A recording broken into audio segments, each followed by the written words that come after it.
business development in this region. And I can tell you that we are very much aware about the weight that the south of India brings to the table. Many of us participated in the recent Mystic South Summit, and I must say the facts and figures are impressive, and this is particularly true for Hyderabad and Telangana.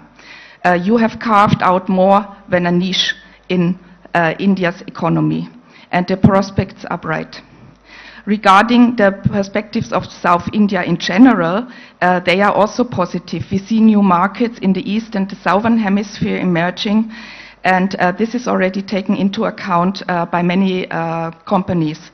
Their operations are global and export orientated. They make in India since a long time, and our business relations are long-standing and very densely knit.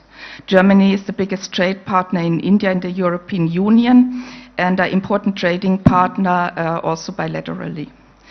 So what we see today in comparison to 10, 15 years ago, business between Germany and India is now a two-way street. Indian companies investing in Germany and German companies investing here in India, and quite a lot of it in the south. I'm convinced that we will see further intensification of bilateral ties, and it is very good that we are contributing to it today. COVID-19 has not changed this, and it will not change it, although physical travel will suffer, and we just witness it unfortunately now with the new variant. Nevertheless, we can be very optimistic. There are signs that the economy is bouncing back and Indo-German relations will continue to thrive. We will address the challenges together, bilaterally and multilaterally. There is a lot of potential, and today we will explore it as far as Telangana is concerned. A very interesting destination for German business indeed. German companies are known for their commitment, and they will stick to it even in times of an economic slump. Today, Germany is one of India's most trusted partners, and we are considering India to become even more important. India can be complicated, but there are numerous success stories, and my impression is that in this part of India, doing business is much easier. Anyway, we have to innovate in a collaborative effort, and German companies bring a lot to the table. Germany is part of a huge European market of 450 million people, even after Brexit. This market is larger than that of the United States. Partnering makes sense for all of us. Global solutions are more and more found here in India. Together, the digitization process is advanced. There is skilled labor available. India's IT sector, in combination with Germany's know-how to apply it to hardware, is a very promising match, and Germany remains a very strong country technologically. So we are an ideal partner for India and Telangana. It goes without saying that we appreciate that India is a democracy and an advocate of a rule-based world.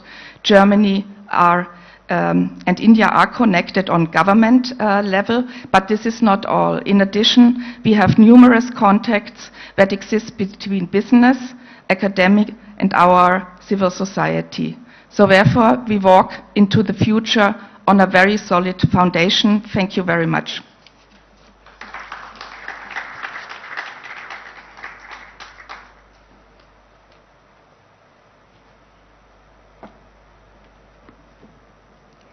Thank you, Ms. Stoll, for such insightful views.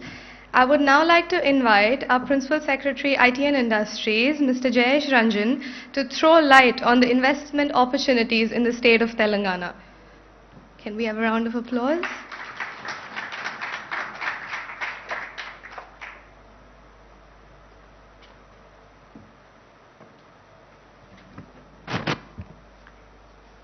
Thank you. Thank you very much.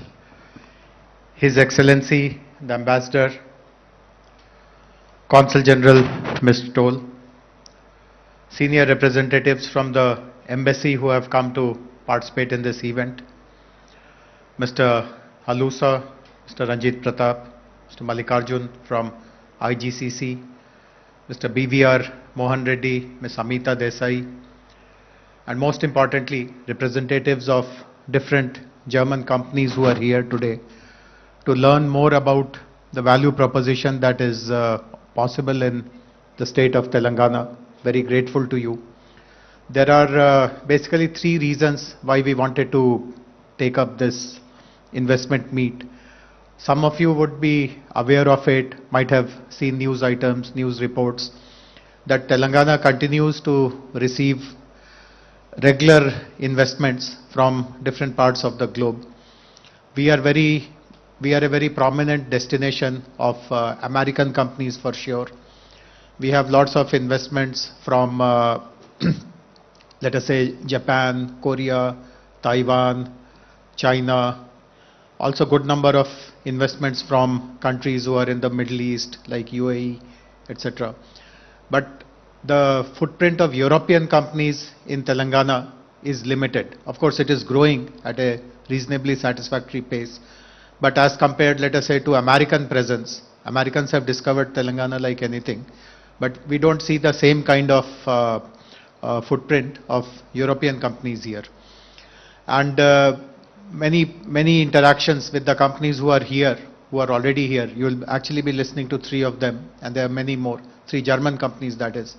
Many other European companies who are here, French companies, British companies. We even have Spanish, a pharma company which is from Spain. We have companies from the Nordic region. We have Swedish companies. We have Danish companies. We have Finnish companies.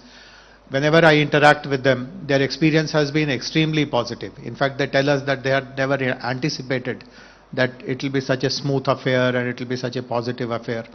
And eventually they all conclude that I wish there were other European companies who also discovered Telangana and who also had a great run the way we have had. And therefore we felt that it is important to create awareness about what our state has to offer, because Telangana, as all of you would know, is a new state. It got created 7 years ago, 7.5 years ago. And not many people are aware about Telangana. Of course, the city of Hyderabad is known, but normally when Indian states are talked about, you use the name of the state. So someone would have shown you a list of 28 states. Obviously, you'll be finding it very easy to recognize, let us say, Gujarat or Maharashtra or Tamil Nadu or Karnataka. But Telangana, because it is new, it is unfamiliar, people pass it over. So we therefore felt that we must conduct a meet, and let us have this meet first by targeting all the companies who are already in India. So it's not that India is unfamiliar to them. They have a presence in India. Some of them are in India for decades altogether. They have understood the complexities and different other layers of doing business in India. And if they see that India is a tremendous opportunity for them, give them a perspective on a second location in India. So let us say you are in Gujarat, but you recognize that Gujarat is in one corner of the country and you are expanding, you need to have a second location. Can that location be Telangana? So the first group is, of course, all of you who are here. The idea is to appeal to you that if your business growth is justifying a second location or a new location, do look at us. I mean, you are free to do your due diligence to look at multiple other states as well, but do give us a chance, do look at us as well. And of course, you are also connected to a network. Your headquarters are in Germany.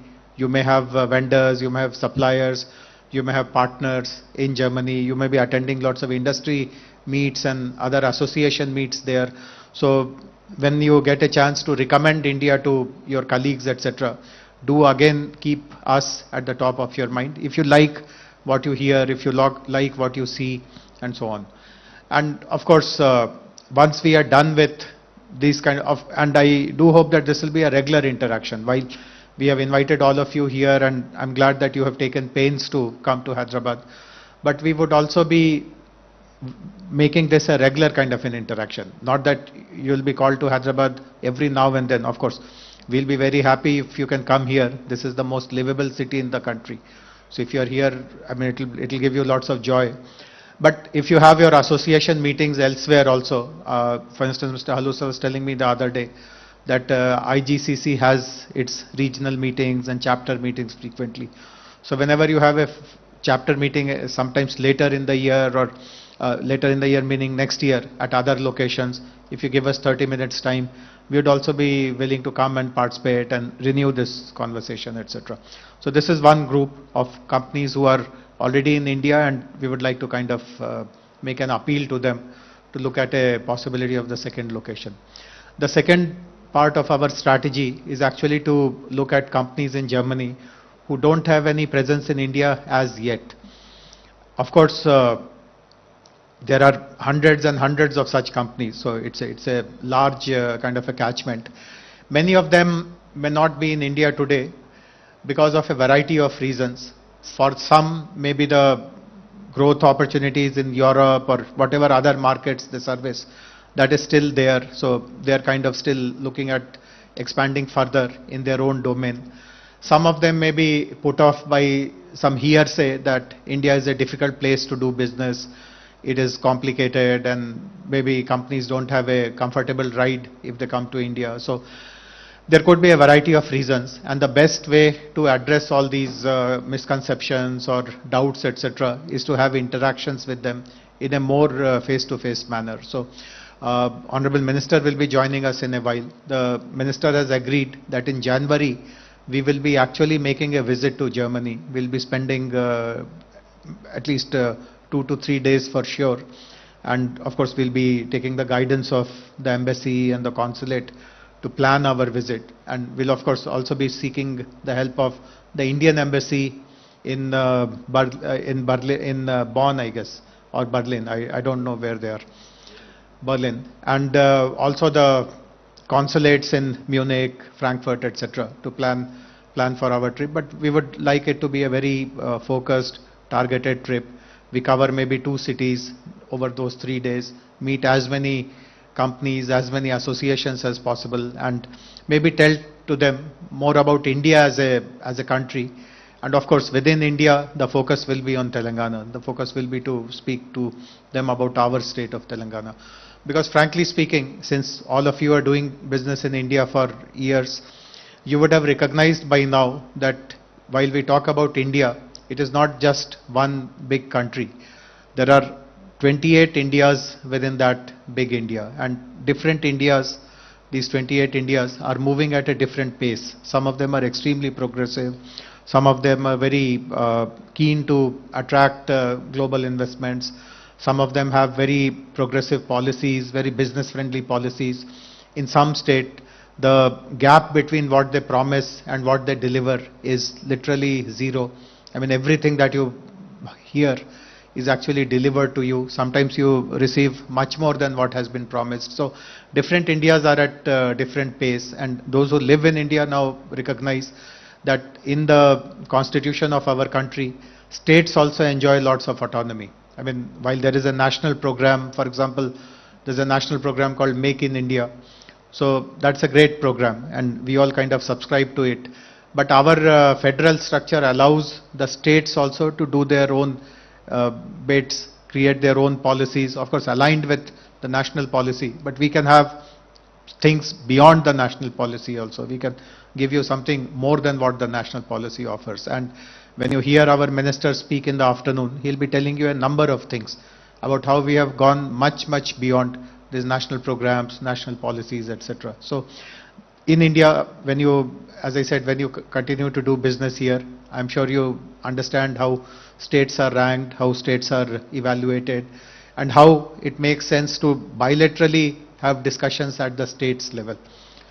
There is no need anymore now that if you are an overseas investor and if you are looking to invest in India, you have to route your discussions, you have to route your participation only through Government of India or Government of India agencies like Invest India, etc. Of course, Invest India, etc. are great agencies. They are very helpful, they are very supportive, they will guide you properly. But even if you don't go through them, you don't lose out on anything. You are free to directly, bilaterally interact with the states. And again, I'm happy to share with you that many companies do that with us.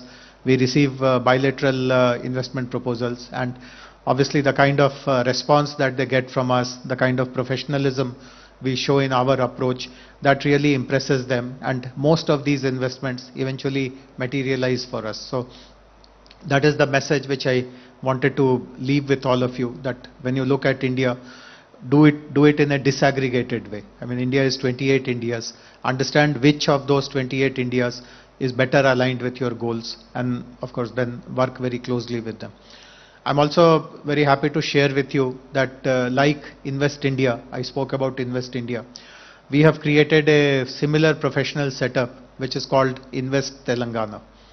And Invest Telangana is structured or is organized very differently. So I'll quickly tell you about the structure of Invest Telangana.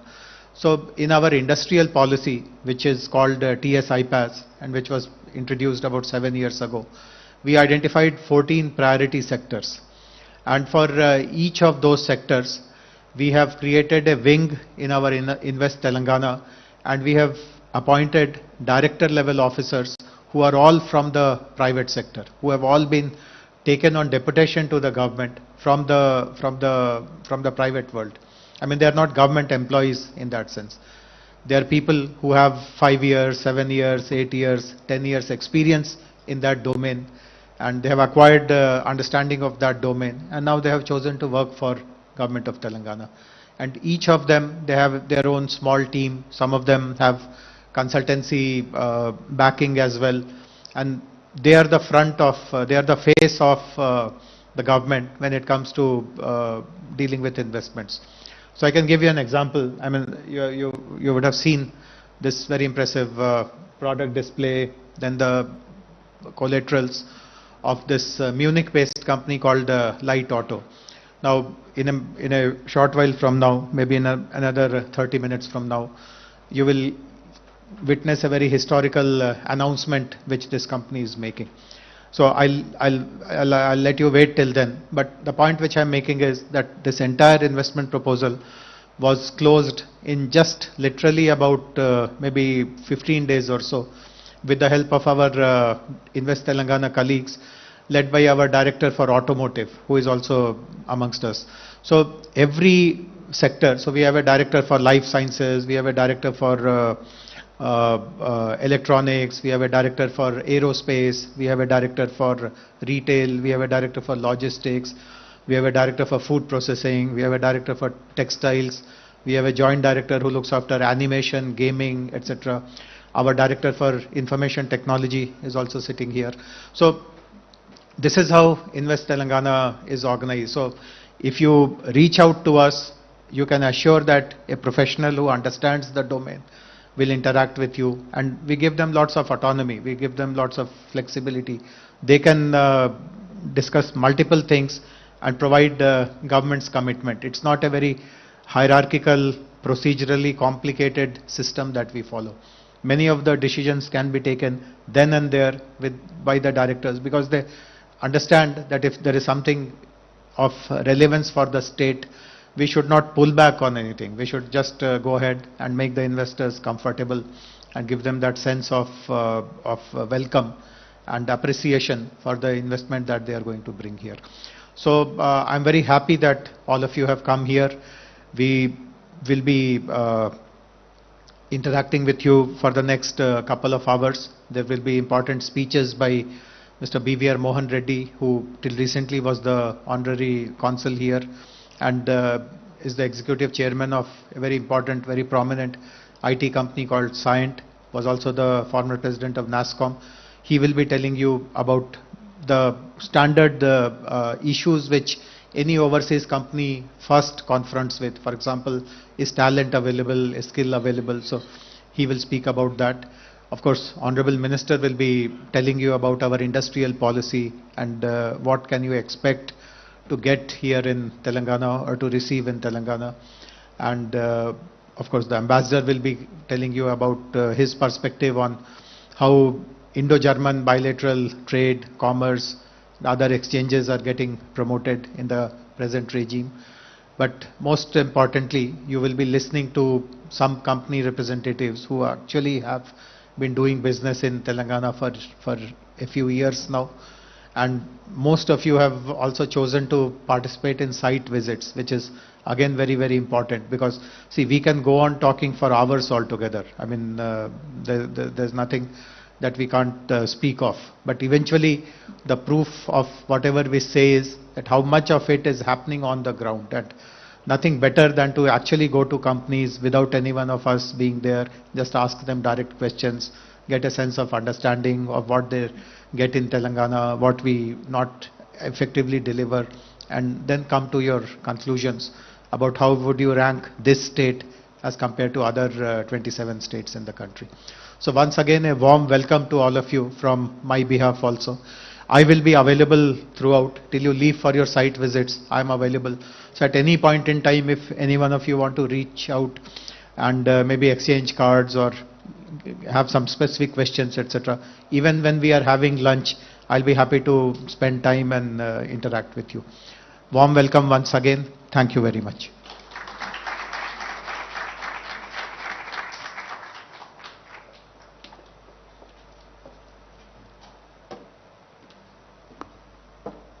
Thank you very much, sir, for giving us such essential takeaways. We will now move to a very interesting section, that is the panel discussion on the experiences of German companies in Telangana, which will be moderated by Ms. Amita Desai, Executive Director, Gaute Zentrum. And as a part of the panel discussion, we do have three panelist speakers. Mr. Krishna Swamy Jambunathan, Vice President and Head for ZF Tech Center, India. Mr. Colt Mayor, Managing Director for Void Turbo India, and Mr. Shashidhar Reddy, Managing Director for Shakti Hermann. May I now request all the panelists and the moderator to come onto stage, and I will hand over the session to the moderator. Thank you.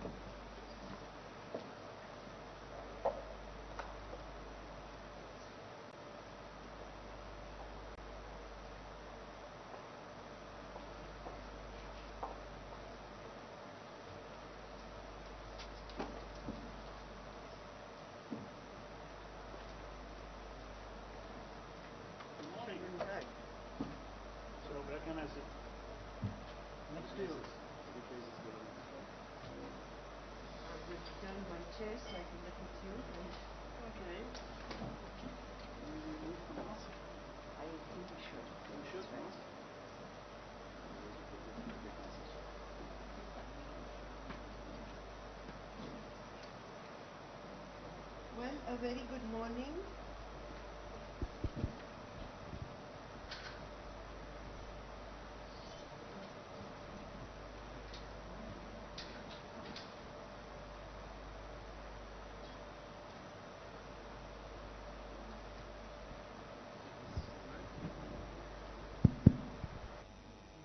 Thank you. A very good morning to all of you on the stage and off the stage. It's a wonderful opportunity, I think, for us to, at the investors meet, to talk about why India and Germany. I think that is a basic question, of course, but to move beyond that, because you have made that coming together of India and Germany not only possible, but also successful. So I think it is crucial for many people who are looking inward, outward, and back inward again to consider what are the opportunities, what are the roadblocks, how does one deal with it, and of course reach the stage where all the three companies that you represent have reached. So I would like to move immediately into discussion and talk and learn from your experiences and your journey. Maybe you, Krish, if I may start with, since you happen to, and I'll just go line-wise because, you know, I didn't want to go alphabetical or anything like that. Let's just begin. You do represent one company which has had a meteoric growth, and particularly in the recent years. Do tell us a little bit about your journey, about the experiences, how Hyderabad or India has had an impact on this experience. First, thank you. Hello. Why don't you use this does work. Thank you. Thank you all. Thanks for coming again. It's a great honor here. Thanks, Ms. Amita, for asking the question. So we represent ZF. ZF is a company, again, basically on next generation mobility. We clocked about 36 billion last year, and that gives you the scale of the company that we are talking about. Primarily, we are into supporting next generation mobility on the three domains, three segments, on commercial vehicles, passenger vehicles, and industrial divisions. Is it better now? Thank you. Of course, we support on the See, Think and Act and on the technology domains with a focus on electric mobility. Sustainability becomes a key thing, and we have declared in the recent IEA also as 2040 as a time for climate reduction, in our case up to 50%. What we have done in the tech center, let me talk about Hyderabad, is a tech center that we started in 2017 March. It's about 4.5 years. We are already close to 2,300 associates over here. And I would say this growth has been possible because of what we see as a talent and our ability to leverage what we are seeing in the region here. So, as we started growing over here, I think it is not a question of a back-end office. It's been all engineering work that has been done here. Moving on to two aspects. When a large corporation like that looks at a city in Hyderabad, we are doing two things. One, we support what is the current business. We also position ourselves for the new business into the area of digital as well as in automotive applications and advanced engineering. So that's how we have balanced to grow this. And I would say the key anchor has been the availability of talent and the support that we are able to get in ramping up. So the availability of talent is a crucial thing. Is that something that's easily accessible, or does one have to work on it? Are there training programs that you have to introduce? How does that work? Ms. Amita, there's two things. One, to start initially, Money Hyderabad definitely helps. Okay, there's a pull of the state that helps us to get people. But then once the engine starts running, you see that there are people available who can be trained and much faster. For example, even today we have got a program where people are joining. Just as we speak, about 60 people of them, 90% are from the state, are joining us today as new starting. They are from the state. From the state. So that's how we are able to get that. So the ramp up is there, but initially, yes, you need to get that. Again, the connect with the global team. ZF, through our partner in the past, TRW has been involved with Hyderabad. So that has helped us to attract the talent and have the build the brand name. So that's how I would say that the building and retaining talent is fairly easier here. Thank you.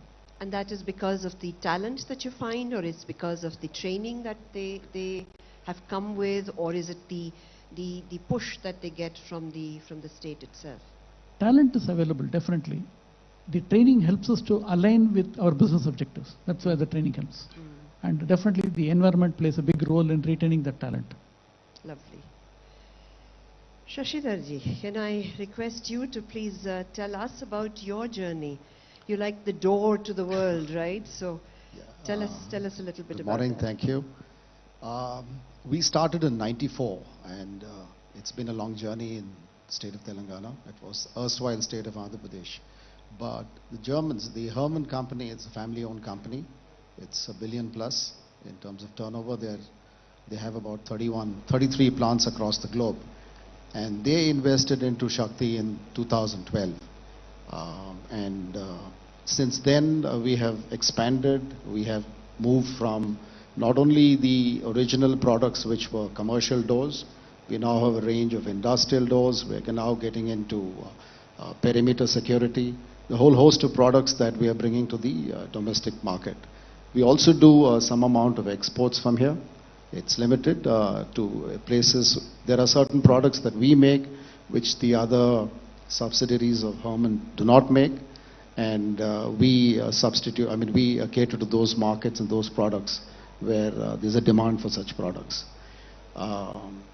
Insofar as Hyderabad as a location, Telangana, I think first of all, as companies, what do we look for? We look for physical infrastructure. And I think we have an excellent airport. We have all the connectivity, the ORR. If you look at the metro. So in terms of physical infrastructure, we have extremely good infrastructure here. When it comes to social infrastructure, I think It has, in the last at least 2 decades, I think we have really moved far ahead in terms of having good schools, hospitals, a lot of good residential spaces.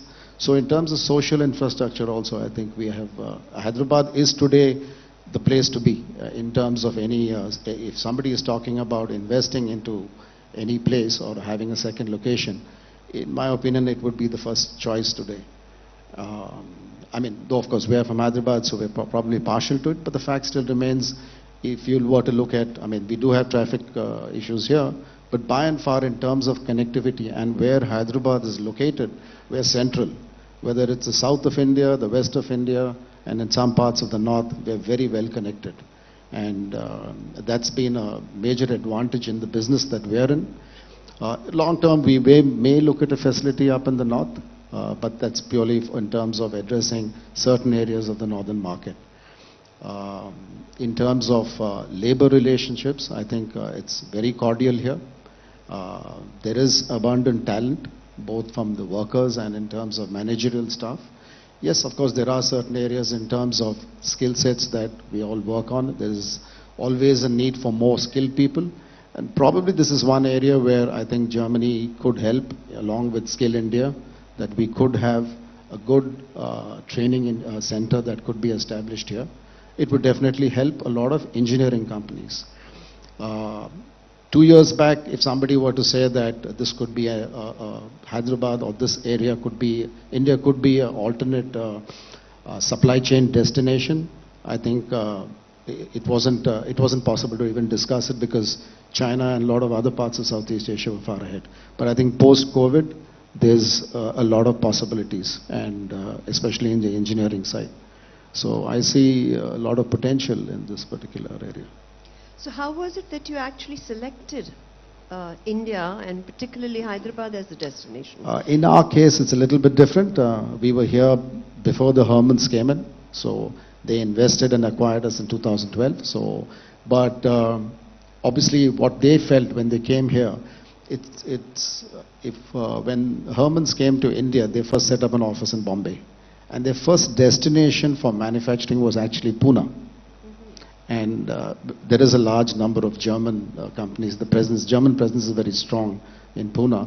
But after coming to Hyderabad, I think they feel that this was a good place that, I mean, obviously once they invest into us, but in terms of even wanting to look at another facility and stuff like that, they felt that this is a good place to be in. Yeah, we have to change that, make Hyderabad larger than Pune presence, but let's work towards that. Yes, I think we would need the help of a lot of German companies. Right. And Hermann is a family-owned company. I think it's called the Mittelstand. I think there are a lot of German companies which are family-owned, and there's a constant, I think Schuko has also invested into a Hyderabad company.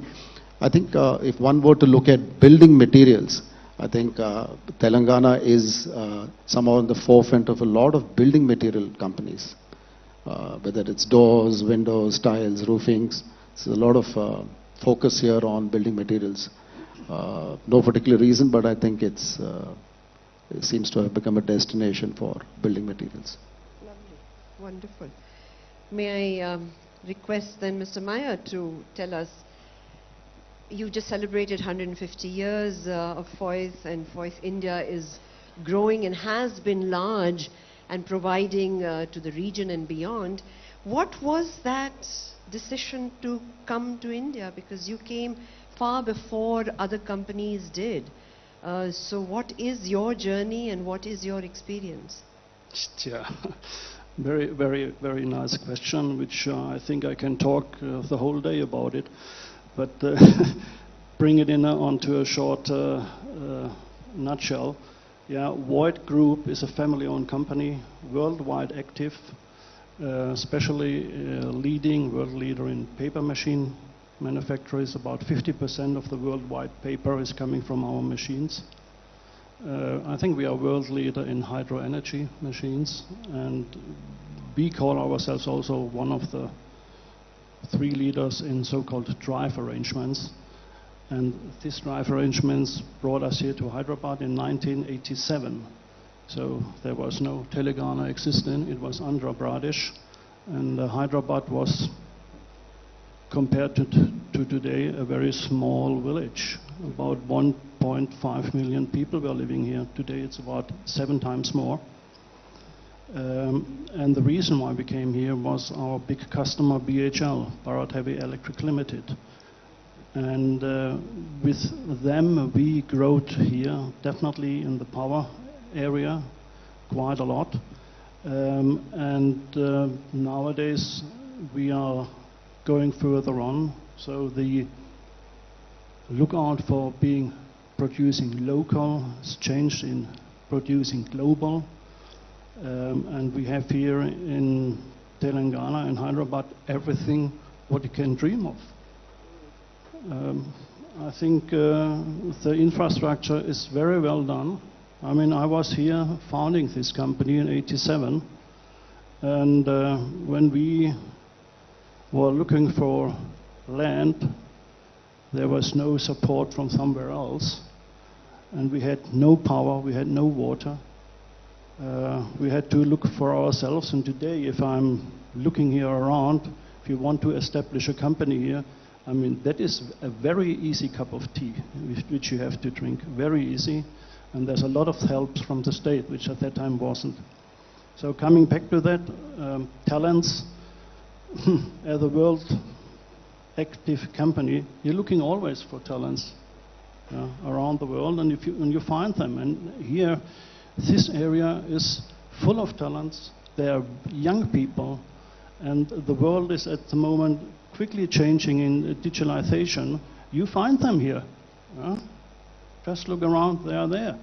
And that is what we are looking and what we need for. We are changing from what is called mechanical stuff into digitalized stuff. So you need more software, you need more electronics, you need more engineering. That's all there. So I see these things very positive. Excellent. Now tell me, as a European company, and the local talent and the skills that they come with, there might need to be something that needs to be done. So between the cup and the lip, there must be the quality controls, the skilling or upskilling. How does that get tackled? How do you work on that? Put it this way: quality is for us not at all a compromise. Right. Since we have 150 years young, we never made a compromise on quality, not at all. Though yes, if you find them, you have to train them in the way of getting into your culture understanding, and then you shift them up and down the line, as I say, from here to Germany and from Germany to here, forwards and backwards. And nowadays it's very easy. You go online, so you need not even to spend a lot of time here and there. So the communication helps us quite a lot to increase the level of understanding and the level of acting on different things. So we have several projects which engineering is here, and the production is, for example, in Brazil. So we are interacting with that. It's not an issue anymore. Excellent, wonderful. Do you also feel that, Shashidarji? I mean, is that something that culture was what Hermann brought out? The culture of work, the culture of quality, the culture of understanding the product and the design and the delivery. How did you manage to translate that? In terms of people, in terms of having the right skill sets, at least the engineering knowledge, there's an abundant amount of talent. Obviously, there's some level of training that one has to give, but getting them to maintain quality, I think Karen or somebody had made a statement, it's a given now, in the sense that as a company, we've always made a product which is, I think, it's an exportable product. We made it right from 1994. So once the workers, it's also the kind of facility that you also create. I remember in the early days when we first set up, it's a sheet metal company. Ultimately, steel door manufacturing is sheet metal. So when somebody comes to a sheet metal door company and they look at it, they expect it to be you know, a lot of steel lying around, scrap and welding and a lot of racket, untidy. But I think we always maintained a very neat facility, as some of the members of the chamber who would be visiting our facility today will see. It's extremely clean. It's always been clean. And I think that adds to the culture of the worker who also comes and works there. It gets translated into the product. So I really didn't see much of an issue in terms of getting adequate trained workforce here. And achieve the standards Yes. that the global market requires. Yes.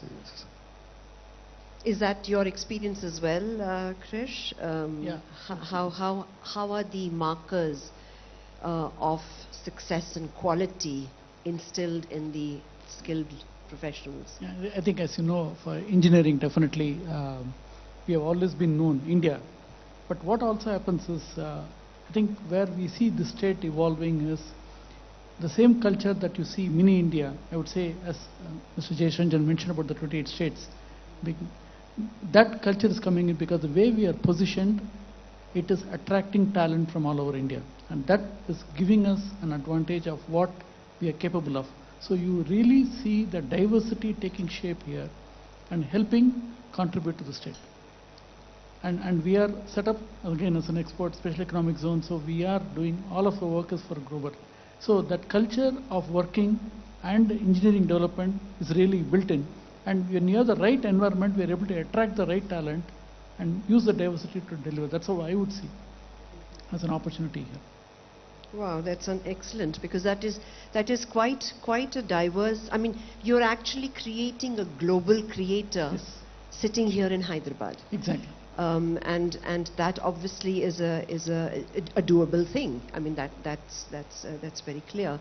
Are there any roadblocks that you see? I mean, are there issues that do happen which are difficult to circumvent? Are there things that we need to go to our authorities and say, these could be different, these could be smoother, or the reverse of that these were so good that we could reach here? What is your experience in terms of the infrastructure and legal and other structures available?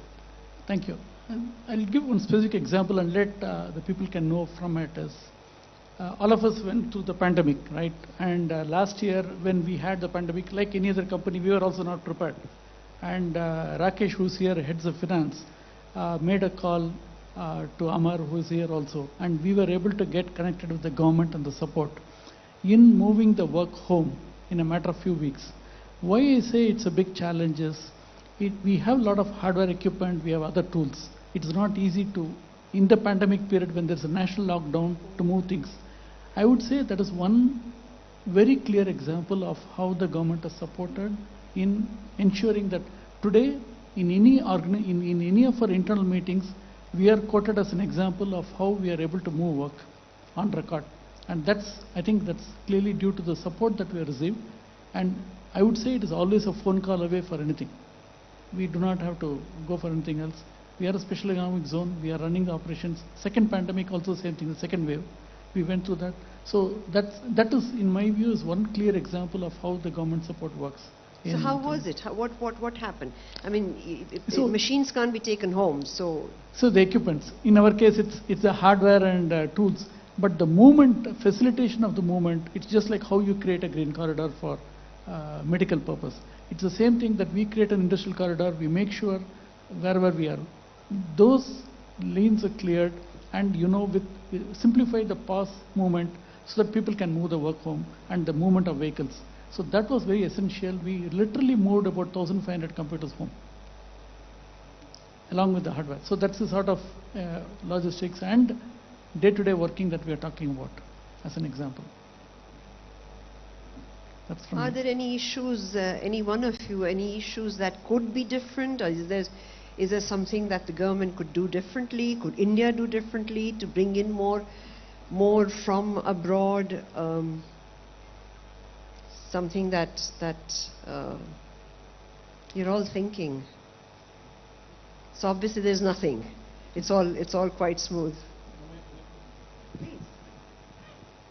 maybe direct flights from here to Germany. That would help. That's a good one. That's a good one. Wonderful. Yes, so I think perhaps to Mr. Meyer, I mean, you are an expat. And while work is at one level, professionalism is at one level, I mean, how is the living environment in the city, since you happen to be here, but you have, of course, branches elsewhere as well, so there might be other experiences, but how is it? How is the culture? How's the social intermingling and schooling and other academic platforms? Yeah, okay. Put it this way: schooling. I'm out of school, and my kids are already old enough. Though I had never ever had a problem with that. So social life here in Hyderabad, for me as expert, is excellent. And since I came the first time here in '87, I have friends. I cannot really all name them and number them up, but I think it's important here, not only here, it's important for India.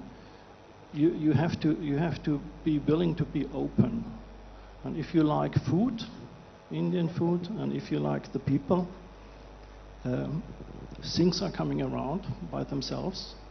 And then you are getting closely into what I call it, this Indian family network. And if you are feeling a part of that, then you are middle into that. And here in Hyderabad, as I said, I'm a part of that. I'm a member of one of the oldest clubs here already. And Hyderabad is such an attractive city compared to, let's say, most of the German cities. This city here is not sleeping at all anymore. You find here restaurants from A to Z. You find here possibilities to be active whatever you want, even sailing. Yeah? And we are not on the seaside. You can do this too. So the world is open here. Wonderful. He's forgotten about the beer. Well, that's coming too. To the group here, and perhaps each one of you can take a few minutes on that. Are there any leads, any experiences, any messages that you'd like to let people who would like to walk in your shoes, to have grown roots here and then expand and be so successful? What are the mantras that you can hand over? I think we represent a clear example of having established in 4 years. So it's not something we have been there for a year or anything, for a long time or anything. We are very clearly an example of having established in 4.5 years and grown. And I would say it has not been any sort of issue in terms of hiring talent or in terms of support from government where we need to go and make a representation or anything. That's what I say. So we are allowed not only just to do our business, we are also enabled well to do our business. And that's something, again, any help is always a phone call away. That's how I would see as a recipe for us from a business standpoint to success. I think that's what it is. Sure, thank you. If one were to see the past, I mean, when we were part of the erstwhile state of Andhra Pradesh, for those who don't understand Hindi, I mean, we used to say it's Andhera Pradesh because we used to have power cuts and we used to have power outages, shortages, and that was part of our planning. But I think all that over the last 6-7 years is past us. We are power surplus.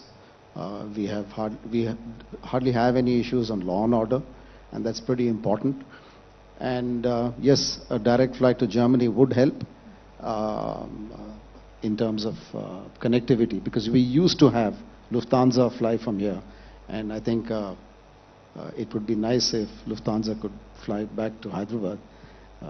It makes travel so much more easier, because we have a lot of travel between both from our engineering staff and from our colleagues from Germany. That becomes a little bit difficult when one has to have a halt, and it's always via some other airport. That's a little bit of a challenge.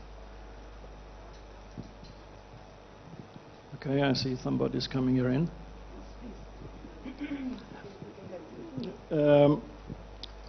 What I would like to say is, if you are interested for whatever reason to invest in India, though, and here in Telangana, just think about in a middle to long term view. That is exactly what we are doing from a family owned company. And if you are willing to do that, then you will see the success coming. In 1, 2, 3 years you will start, and then it will fly by itself. So just think about your investment about middle and long term, and I think that will be helpful. Regarding anything else, as I said before, Hyderabad is middle in the heart of India, and you can go left, right, and you find a lot of suppliers. Supplier chain here is also really good, though that is maybe also of importance to mention that. So I see there are no hurdles. The only hurdle is maybe the headquarters in Germany to say, oops, is it worthwhile to do it? Yeah? But that is maybe the major hurdle, but the rest, I think there's nothing in between. Excellent. So the advice that I hear from the three of you is to take the plunge from somebody who has been around for several decades to somebody who is going to move successfully into the first decade and onward, to take the plunge, and Telangana allows you to swim. There is no question of sinking, right? So that is what I hear you all say, and I think that's excellent, because I think for people present here and wanting to start something, once you have the will, there is a way and many ways. So wonderful. Thank you so much for your experiences and being the beacon of, people established here. I think quite encouraging and motivating. And I thank the organizers for giving this opportunity to come together for this little chat that we had. Thank you so much. Thank you, Amita. Thank you, each one of you.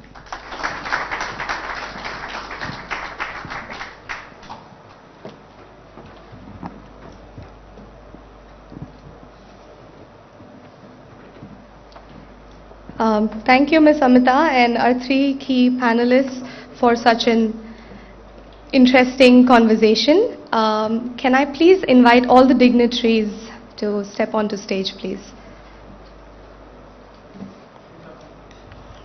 Can I request all the dignitaries announce? Sure.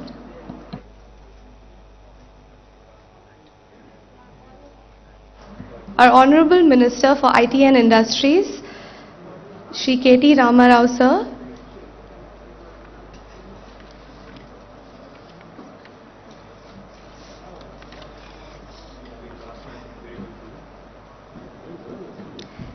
His Excellency Ambassador Walter J. Lindner, Embassy of the Federal Republic of Germany.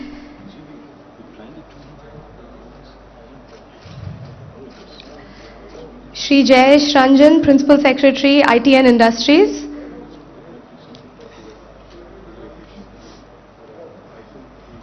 Mr. Stephen Halusa, Director General, IGCC. Our Consul General, Ms. Karen Stoll in Germany. And Mr. BVR Mohan Reddy, Founder Chairman for Scient.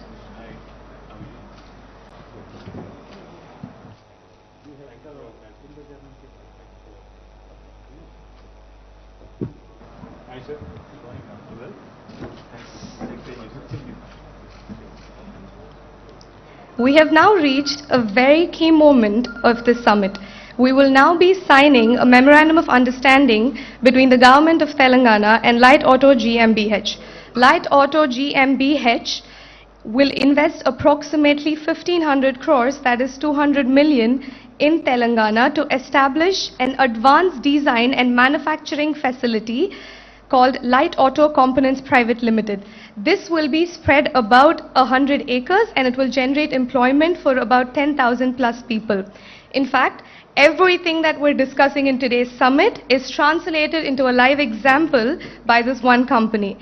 Our state takes pride in its extremely progressive policies, and this moment is indeed a big milestone for Telangana's investment. I would also like to mention that the senior leadership in Germany from the team of Light Auto was extremely excited to be here, but unfortunately, due to the world over travel restrictions, they were unable to come. However, we are joined by their India team, and we will be now going ahead with the signing of the MOU ceremony. I will now request Mr. Gopal Krishna, a director for automotive, to carry forward the formalities.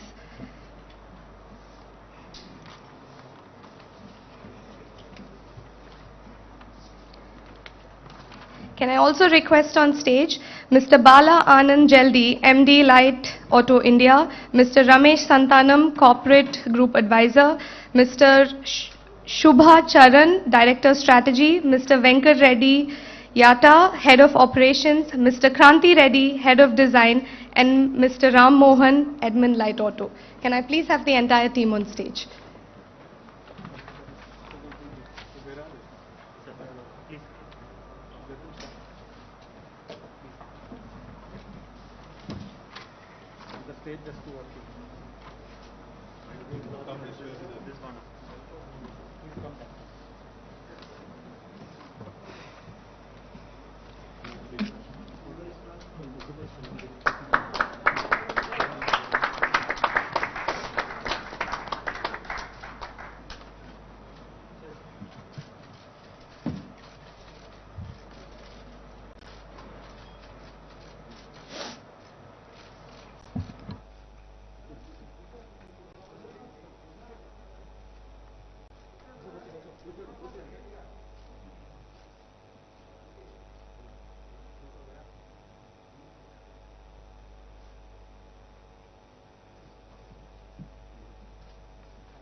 Can I please request Mr. Bala Anand Jaldi, MD Light Auto India, to speak a few words?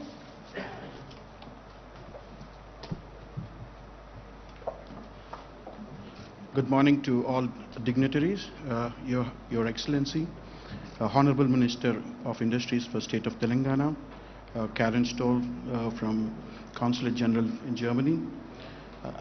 I have been extremely happy for this moment.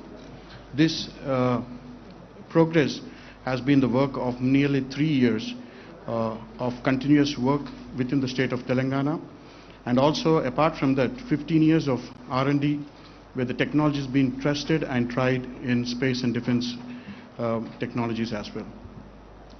The reason why Light Auto, I want to give a brief about Light Auto and its history. Light Auto primarily makes magnesium components. Magnesium is the lightest of all structural materials. It is lighter by 40% from aluminium, almost 80% lighter than steel. In fact, it replaces and equal to the strength of both steel and as well as aluminium. We can replace almost all of steel and aluminium to magnesium. But the technology is extremely difficult. You can count on fingertips globally how many companies exist on magnesium domain. It's extremely difficult technology.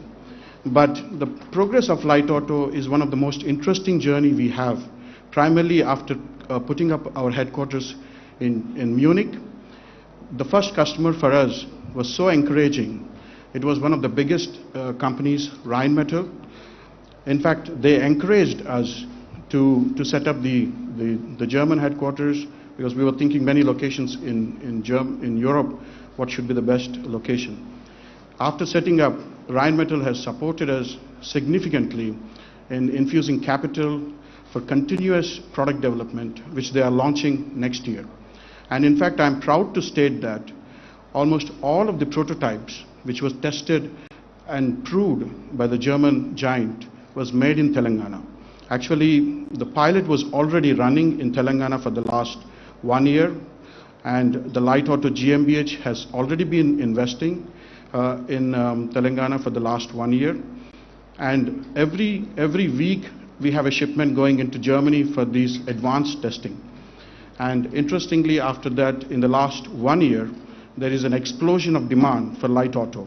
It is primarily driven by customers.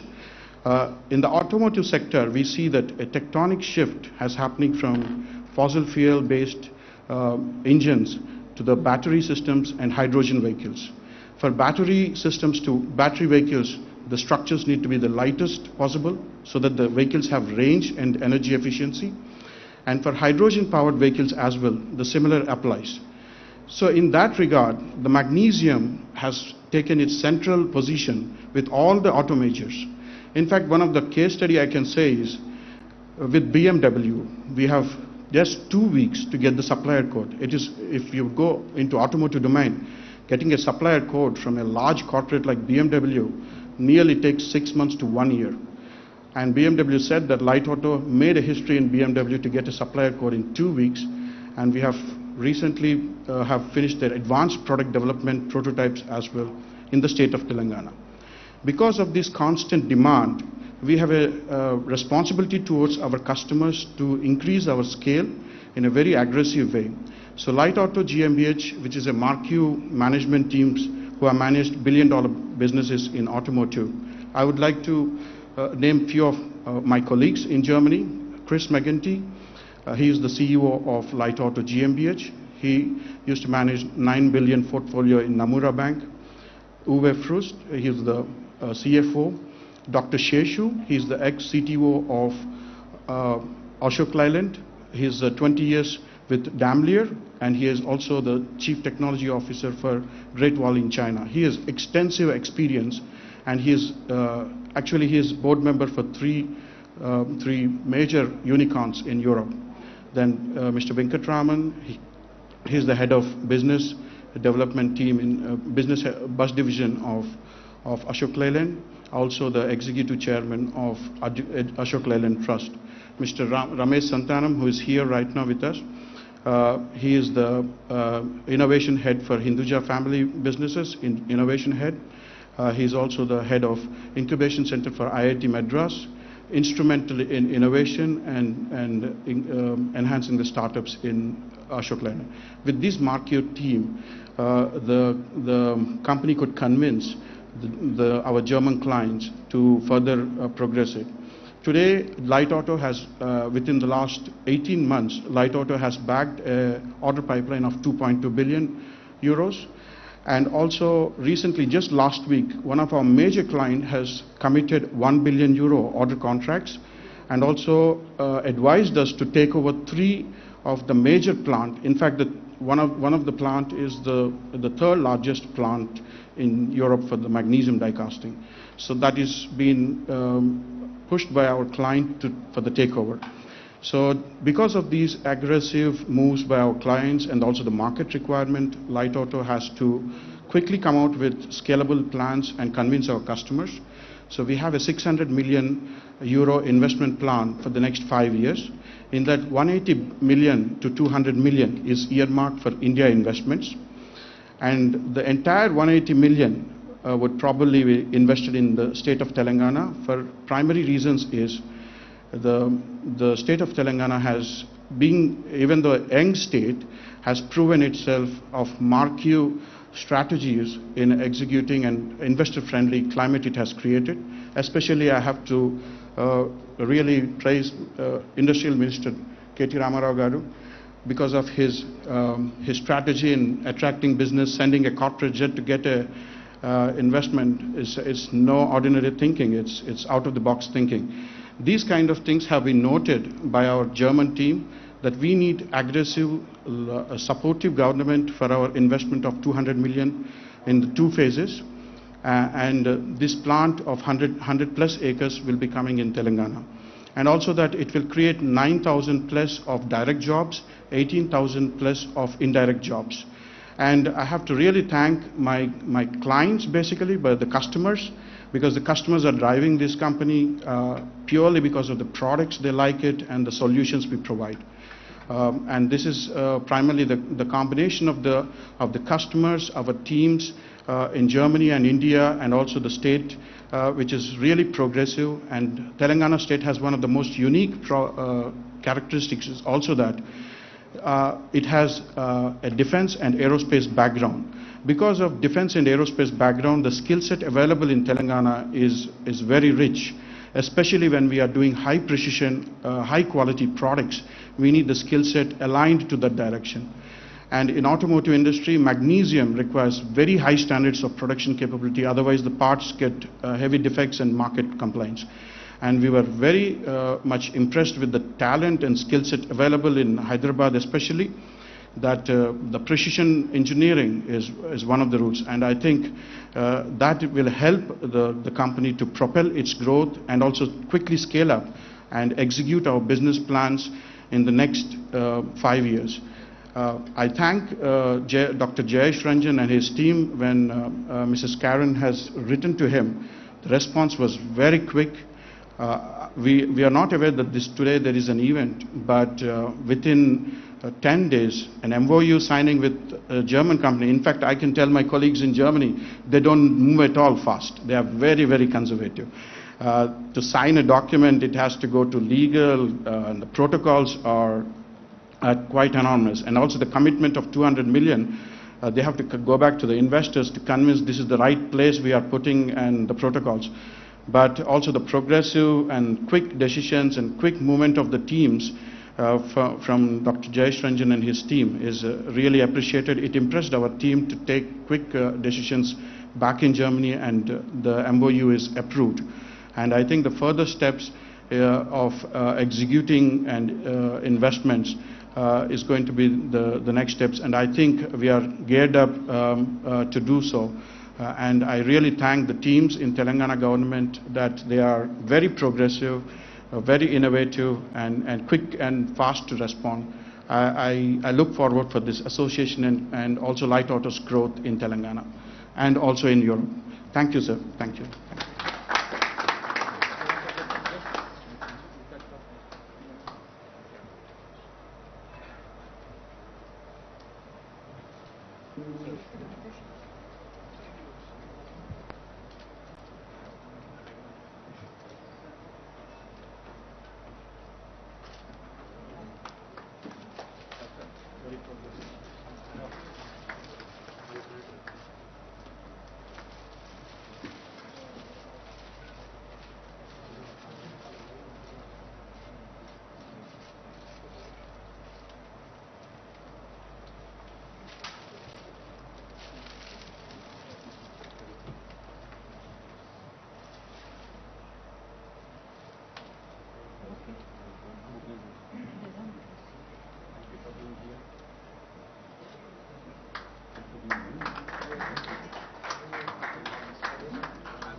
Change the backdrop. Thank you very much to the entire team of Light Auto. And I would now like to request Mr. BVR Mohan Reddy Garu, Founder Chairman of SIND, former President of NASSCOM, until recently Honorary Council of the Federal Republic of Germany in Hyderabad, to speak a few words and express his thoughts about this summit.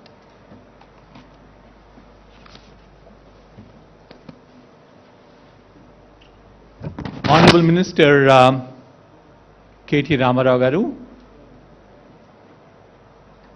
His Excellency the German Ambassador to India Walter Linder, our Information Technology and Industry Special Chief Secretary Mr. Jayesh Ranjan,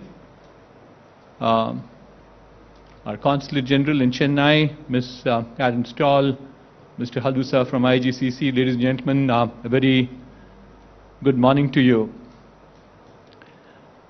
I'm more here in my capacity as a locally homegrown entrepreneur who lived in the city of Hyderabad for 50 years without a break, and who ran two entrepreneurial ventures, and the last one was a 30-year-old entrepreneurial venture that I ran.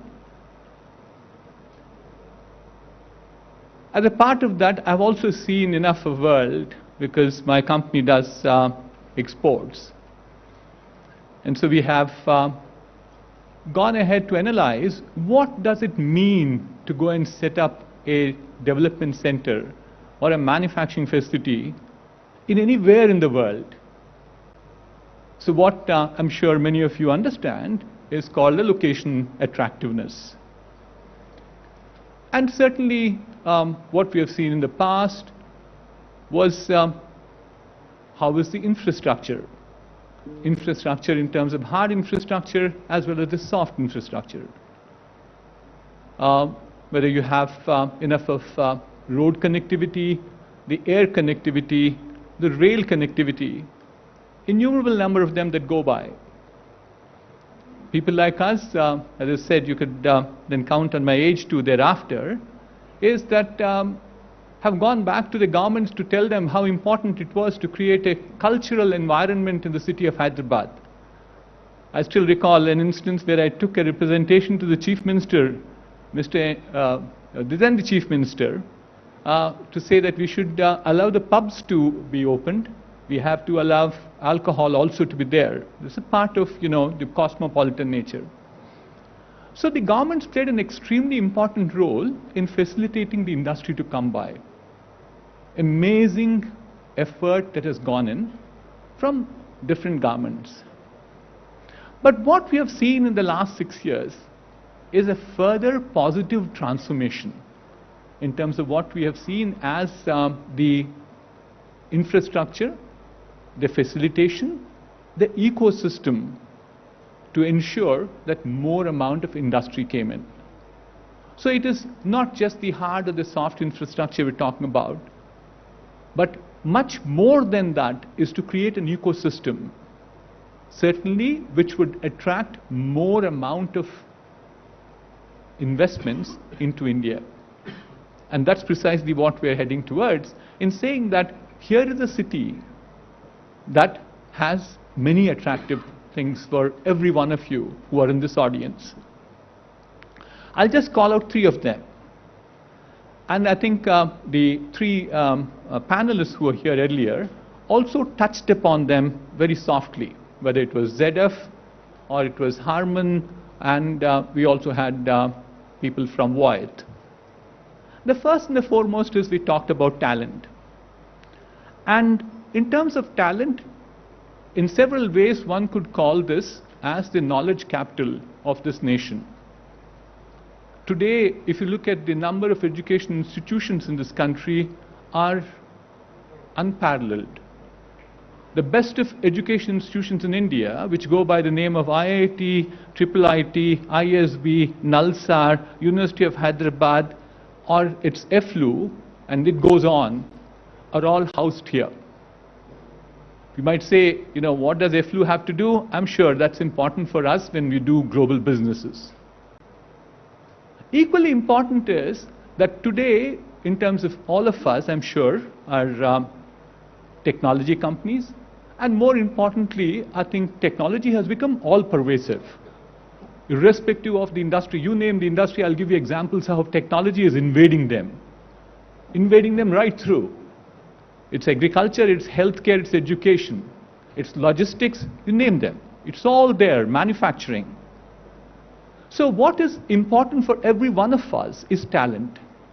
And where do we stand in terms of talent? Is we have 1,16,000 undergraduate seats in this state of Telangana. It ranks in the top 7. That's about 8.9% of the talent, which is still very impressive, but I'll tell you more impressive stuff which will impress even KT Ramarao garu right now. The capacity in India today, where I said 8.9, is far in excess of what we require in India.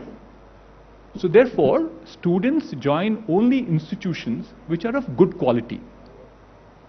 The data point is, in India right now, the ratio, I do a fairly large amount of work for the Ministry of Education at this point of time, the ratio of enrollment in undergrad education is 55% across India. That's the average number. In the state of Telangana, it is 67%, which is a reflection of how good this education is. Otherwise, why would students enroll?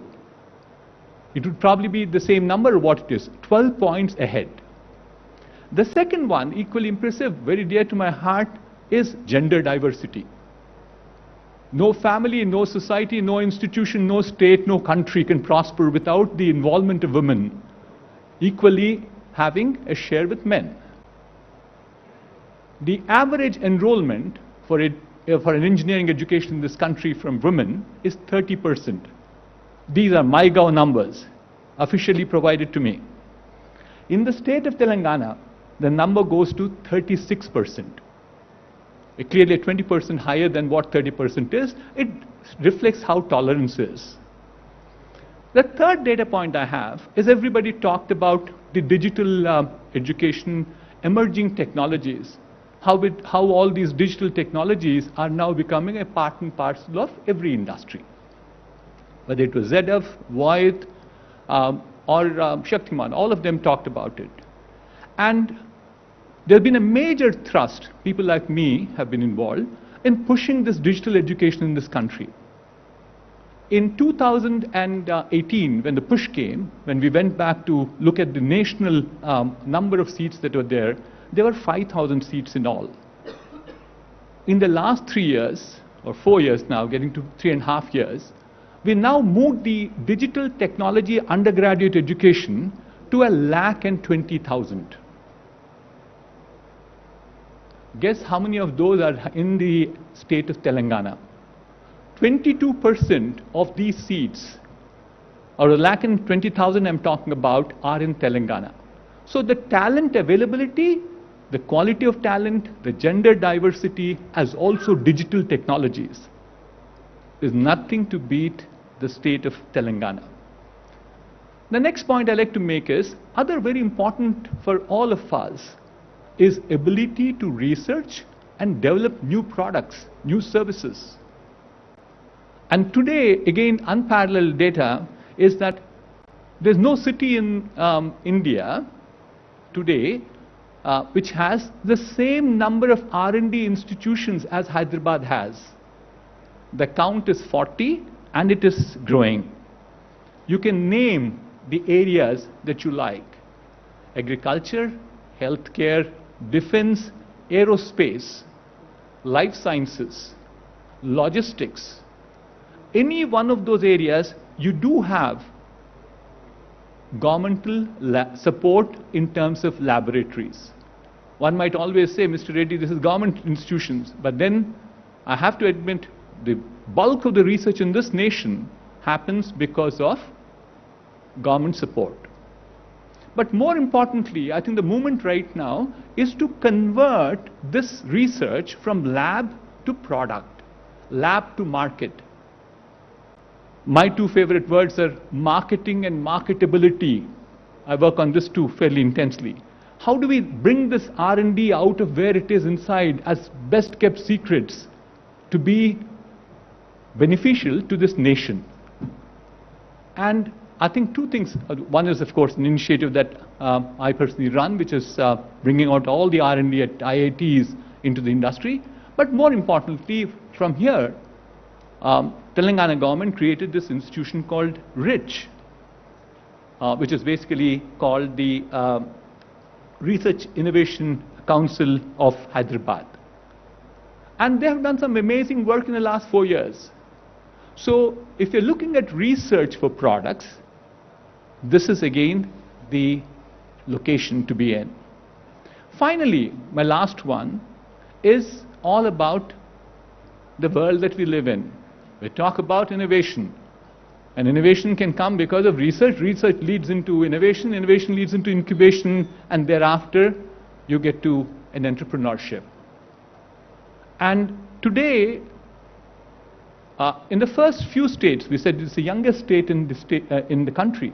But one of the few states which started an innovation incubation center was in Telangana, in the form of something called T-Hub. And T-Hub has made waves. T-Hub is now into its form called 2.0. With 2.0, there will be as much as about 3.6 lakh square feet area, which will make it the largest incubation center in this country. Yet another first by itself. And what did T-Hub do in the last 6 years, or 6.5 years at this point of time, is created an ecosystem which will harp on each other. What have we seen as a result of that? Today in Hyderabad, there are 50 plus incubators. There are 20 plus enablers. And there are 50 plus co-working spaces. So therefore, what did the Telangana government do? Created T-Hub all right, but created the ecosystem to add to T-Hub. They went ahead and created TSIC, which is the innovation cell. They created the V-Hub for the women. They created the T-Works, which is the tinkering lab. They created the RICH, which you talked about, and they have TASK. So sum total, the story is you can't have a better destination than Hyderabad. I've seen all around the world. There are certain other constraints that you need to have geographic presence, etc. I went ahead and evaluated many locations. Many of you could not have even heard about an island of Puerto Rico. I do have a development center out there, 1,000 people development center. So it's through an evaluation process that we went. So therefore, I'd like to assure you that through a complete evaluation, I'm sharing these thoughts with you this morning to say that here is the state that you should choose to come and invest and grow.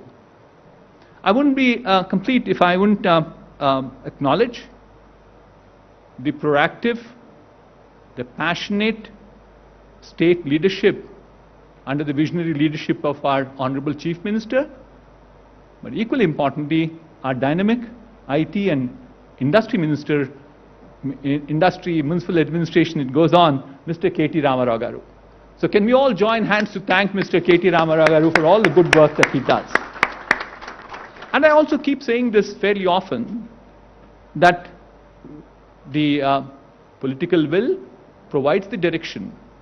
They are there behind us, behind a number of people. But what makes the difference is the bureaucracy. The civil servant is the guy who really executes it.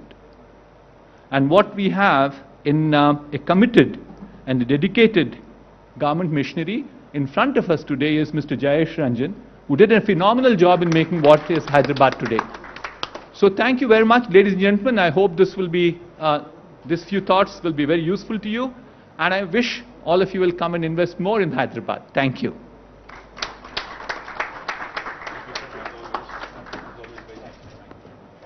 Thank you very much, sir, for your continuous and persistent effort in making Telangana a business-friendly destination.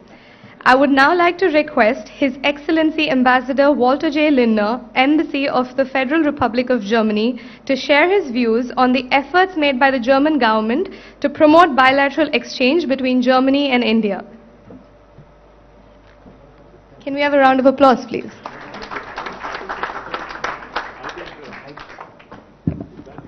Thank you, ladies and gentlemen. Honorable Minister, Honorable Principal Secretary, dignitaries on the dais, and representatives of the German companies, Mr. Halusha, all protocol observed. Now, as the Principal Secretary has said, there are 28 different Indias. I have seen most of them. I travel since 3 years, quite a lot through the country. And wherever I go as ambassador, of course, I will see the chief minister and the governors and the mayors and representatives of the German business community and others, of course. So, of course, every state and every state representative has a job to sell his own state. Painted in the nicest colors, come to us. Some say come to us as investors. Some don't even say it, they just say they take it for granted you would come.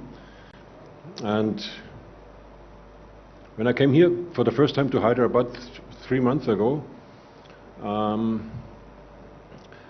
course I met also the dignitaries, and Chief Minister was not there, but his son, of course, and the Minister, and the Principal Secretary, and the Governor, Mayor.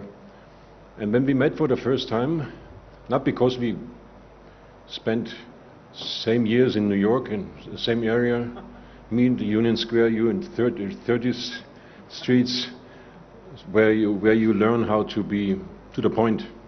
You ask a question, no, you get no nonsense, you get an answer. That's what you got with your minister. And we had an eye-opening meeting, and I can say it openly now because it was behind closed doors, but now the doors are open because you are here. We were talking about, he was selling his state, saying, bring more investors, German investors. And I said, okay, that's what all the ministers say in the 28 different Indias.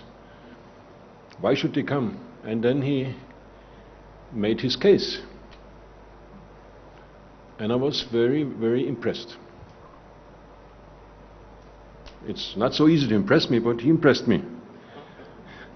Because he had clear vision, and he said, you know, if an investor comes, he will get this and this and this and this. He even mentioned, I remember, when he said, you know, if you want to have a new investor and he comes and he wants to buy a land or something, there's a timeline of 2 weeks or 3 weeks or something, whether when he gets an answer. If he doesn't get an answer, the principal secretary has to pay the fine or loses his job. I don't know what he said. He didn't go that far, but so far these 2 weeks were never missed. Very convincing. So I said, you know what, it's good that we talk about this, but we should inform the German business community about all these points. And then it was your idea to say, you know, let's have a round table, let me speak to them and present them the conditions they will find when they come here. And that's why we are here today. So 2 months ago we talked about it. 2 months later we got it realized. Another proof of the efficiency. No chit chat, but concrete. We do something, we make a plan, and here we are. I'm like the announcer band before your minister talks here, but I do this, it comes from my heart because I like to offer the German business community the best information they can get. What their decision will be, this is up to them. Nobody invests in a country or in India or in a state because the ambassador says go there. You will make up your own mind, and Mr. Halusha will communicate this to the other members who are not here. And then, as he said today, the groups of different groups of companies, those who are already here, maybe might open a second one, a second representation. Think about why not going to Hyderabad. Or those who newly will invest, also they might decide. As was mentioned, most of the German investors are so far, of course, in Mumbai and in Pune, and then in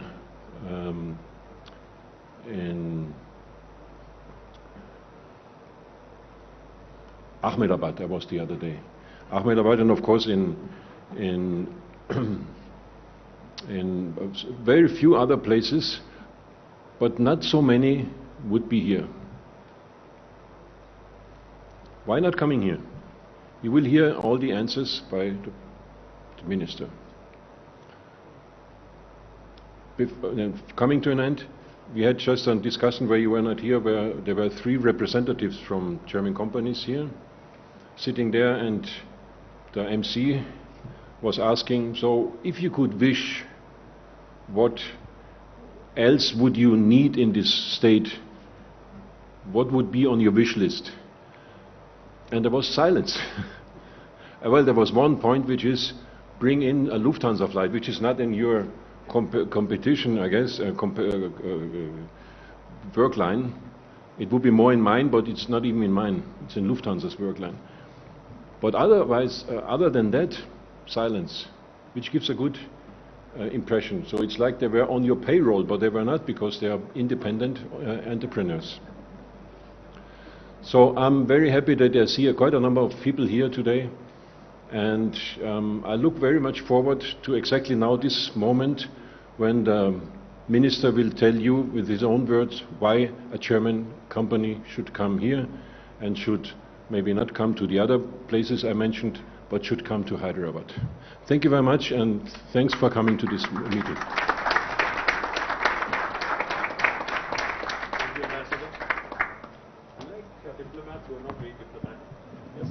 Thank you very much, sir, for your thought-provoking inputs.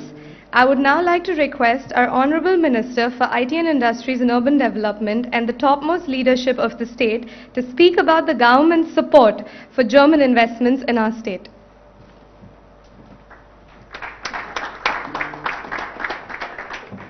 Thank you. Good morning to all of you, and sorry, good afternoon, actually. It's 12:15 already. Thank you, Ambassador. Ambassador Linter, I was just telling him, in fact, that I meet many diplomats. I interact with several diplomats from all over the world. But I like diplomats who are not very diplomatic. So I see you as a man who speaks his mind. I see you as a man who keeps up his word. Thank you very much. You promised me a couple of months ago that you will bring in a delegation of German business groups. Thank you very much for making it happen. Karen Stoll, the Consul General, thank you, Madam, for also being very, very supportive of all of our efforts. I hope for your continued guidance and continued support. BVR Mohan Reddy Garu, thank you for doing my job, sir, because I think you were very elaborate on why Hyderabad and why Telangana. Thank you very much. As always, you have been a great guide, a great friend. Thank you very much. And, our friends from the Indo-German, Chamber of Commerce, thank you, sir, and the entire team for, organizing this event. And my Principal Secretary, Shri Jayesh Ranjan Garu, who's always, spearheading, who's always been a very positive, guide to many, many investors who continue to come and invest in Hyderabad, invest in Telangana. Thank you, Jayesh, for all your efforts. Let me start off by saying a couple of things. I think my colleague, Jayesh Ranjan ji, was absolutely right on the money when he said, there is not one India, but there's 28 Indias, which is a fact. Because a lot of times, many a times in fact, investors who are not from India, investors who are from overseas, could be Europe, it could be Americas, or it could be any other part of the world. When they start looking at India as an investment option, there is this oversimplified thinking that India is a unitary country. It is a country, but it's more like Europe. It's more like a Europe where you have each country with its own culture, with its own, different vibe, with its own different set of policies, etc., etc. Let me just quickly tell you why Jayesh must have said there are 28 different Indias. In India, the diversity, the heterogeneity is something that we all are amazed by, always. I mean, I'm an Indian, born and raised in India, but still I continue to be amazed with the kind of diversity that this amazing country offers. For instance, myself and Jayesh Ranjan, we both work for the same government. I'm the minister, he's the principal secretary. But the language I speak at home, my native tongue, versus what Jayesh speaks at home, are as different from each other as are German and English. That's how different India is. Everything changes in India with every 150 kilometers. The language, the culture, the dialects, the eating habits, everything is different every 150 kilometers. We have 22 official languages in India, but we have more than 300 unofficial languages also.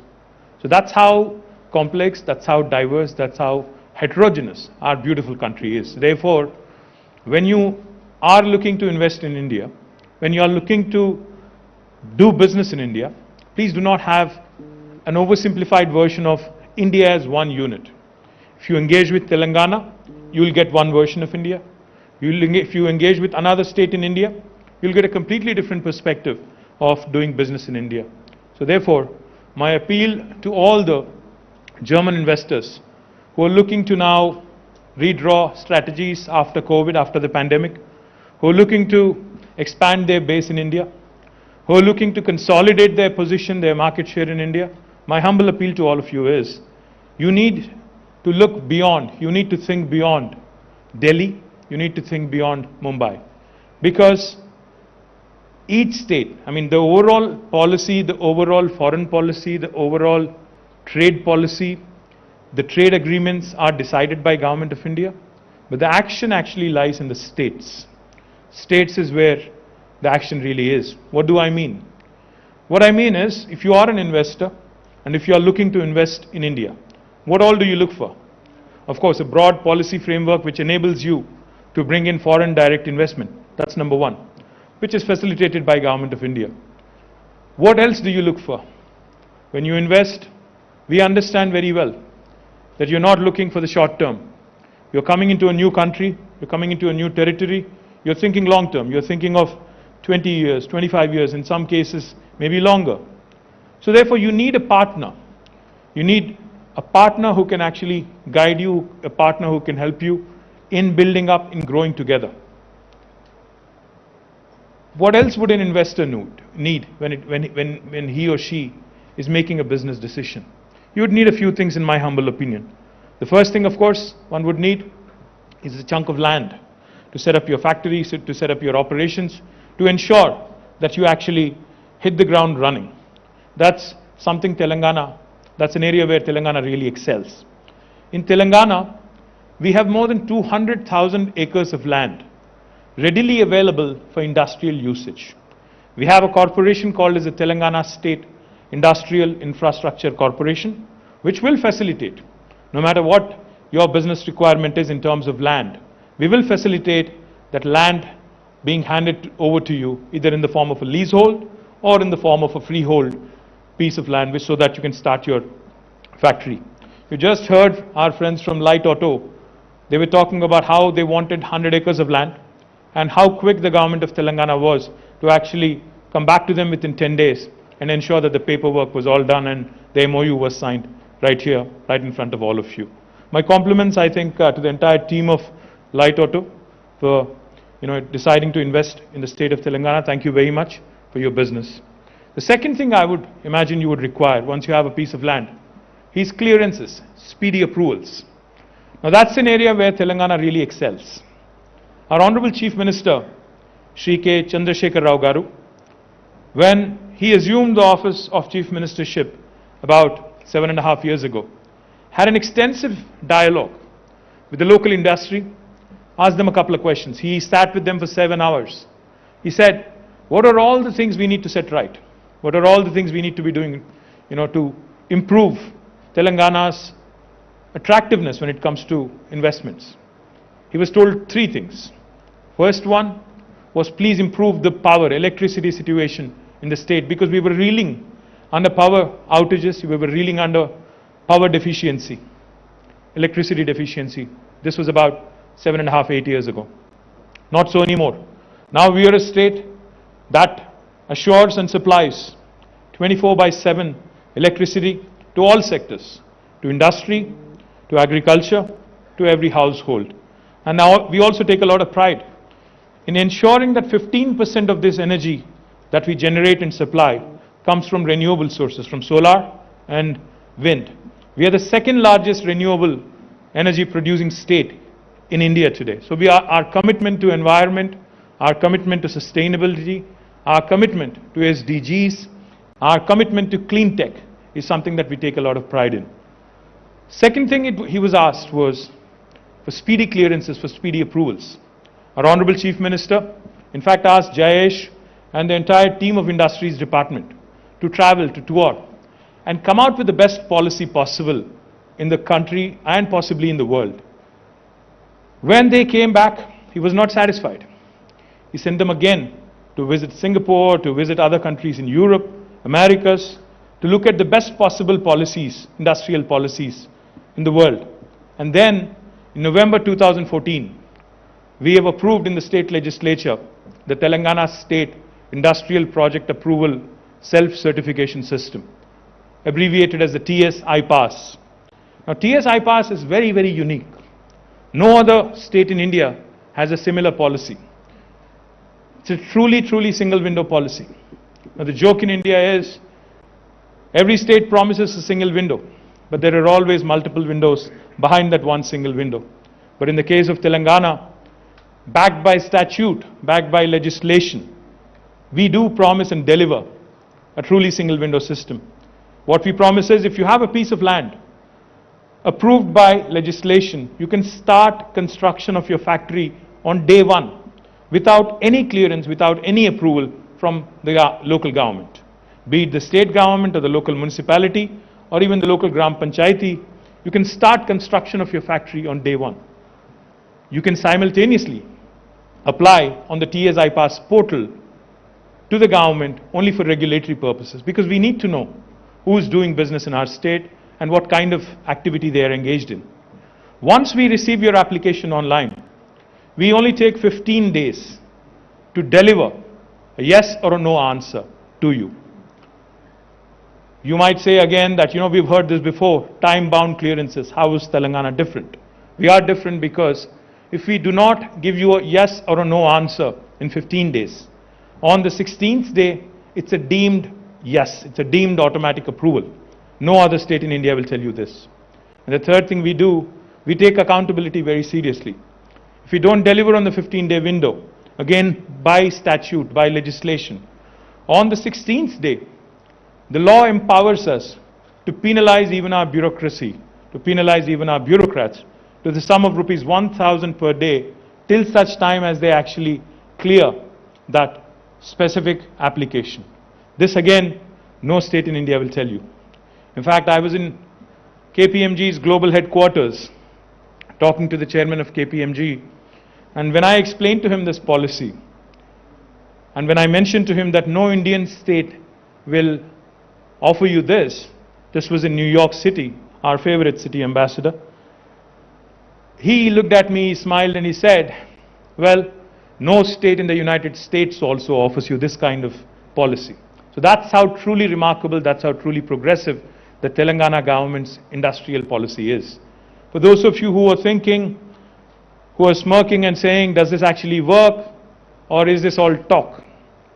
This policy has been approved in 2014 November, and we are here in December 2021.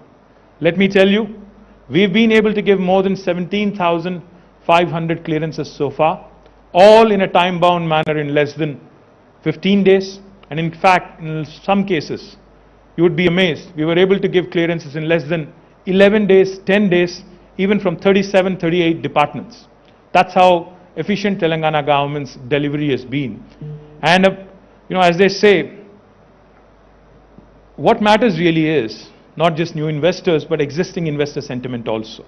The government of Telangana, in fact, has been able to attract several $1 billion of investment in the last 7.5 years. More than $32-33 billion of investment have come into Telangana.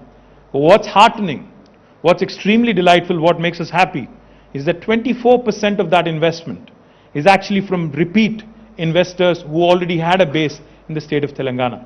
The reason why I mention this is because as long as your existing investor is happy, they become your biggest brand ambassador across the world, because they travel, they share their success, they share their experiences with the government, with the administration elsewhere also. So therefore, I'm delighted to tell you that this is the kind of experience the existing investors in Telangana have had in the last 7.5 years. More importantly, a couple of things we admire. In fact, when I met the ambassador and the consul general, I told both of them a couple of things I admire in Germany. And I have discussed this several times with Mr. Reddy as well. The one thing I really admire in Germany is the dual degree program that you have, where you have your students, in fact, become apprentices or interns in the industry while they are actually in a grad school. I think it's extremely important to have hands-on experience. Now, that is something I would love to emulate in Telangana. In fact, that is something we need to emulate in India if we really have to compete with the large manufacturing countries like China and United States. The second thing I really like about Germany when it comes to industry is how well and how vibrant your SME ecosystem has been. The small and medium entrepreneurs in Germany make up for the bulk of GDP that comes from the industry sector. Subject to correction, I've learned that nearly 80+% of the GDP contribution from the industry sector actually comes from the medium and the small entrepreneurs in Germany, which is a remarkable number, if you ask me, because that goes to show you how well the German ecosystem is in terms of encouraging the small and the medium entrepreneurs. And now that is something, again, I think India has a lot to learn from. That is something, again, we in Telangana certainly can take a few leaves of a view book. The more important thing that I've also learned from my experiences in meeting the German entrepreneurs, your products are of world repute. You know, all the automobiles that run on the Indian roads and elsewhere in the world are of international class, and of course, your engineering, your precision engineering, to be particular, is extremely popular. Now, Indian manufacturing sector, especially when the world is looking to move away from China, you know, either China plus one strategy or a complete exit out of China and starting to look at other avenues. I think India, in fact, if we really want to take that pole position as a competitor to China, we definitely need to take a few lessons on attracting more manufacturing business to our state and other states also. And that's again where German entrepreneurs can work with us. German entrepreneurs can engage with us and help us grow this ecosystem, because we have a lot of, Mr. Mohan Reddy talked about engineering colleges. He talked about gender diversity. He talked about skilling. What I would also like to add is we have a lot of ITIs, not just IITs, but also ITIs. We also have a lot of polytechniques. We also have a lot of very, very unique vocational training institutions, which are extremely important in providing employment to different sectors of the population, different sections of the population. And especially in a manufacturing economy, all these become very, very important cogs in the wheel.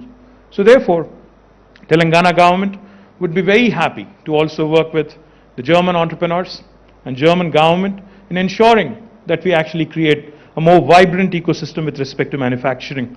The other thing I would also like to point out, Hyderabad and Telangana, if you look at us in the Indian map, we're bang in the middle. We're very well connected to the rest of the world. We're very well connected, of course, to the rest of the country, but we're also very, very well connected to the rest of the world.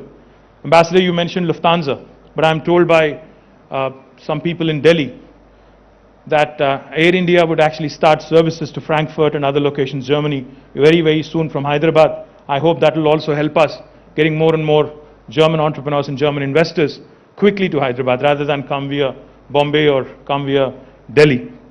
I would also be, remiss if I don't mention the current ecosystem in Hyderabad is very, very conducive. We have a large number of defense labs. We have a large number of aerospace entrepreneurs. We have a large number of research labs in a variety of sectors, ranging all the way from agriculture to aerospace, as was pointed out by Mr. Reddy. Now that gives you opportunities to collaborate, to work with us across various sectors. And the last thing I would say, Government of Telangana not only promises, but we also deliver. We ensure speedy clearances. We ensure land allocation in a quick manner. We also ensure that whatever manpower you require, whatever human resources you require, with a specific skill set, we will train them at our cost and we will offer them to you so that they are readily employable. Of course, on the locational advantages and the quality of living, Mercer is an institution that rates cities on a livability index. In the last 5 years, Hyderabad has been rated as a city with the best quality of living on the livability index in India among all Indian cities. And also, the last thing I would say before I quit, if a German entrepreneur is willing to invest in Telangana, but is reluctant because he has a better offer in terms of fiscal incentives from another state in India, if you are willing to share that with me and Jayesh, I'll only promise you one thing: we'll either meet or beat that offer so that you make Telangana your home in the days to come. Once again, welcome you all to Hyderabad. I hope you have a fantastic stay, and thank you very much for this lovely opportunity. Cheers.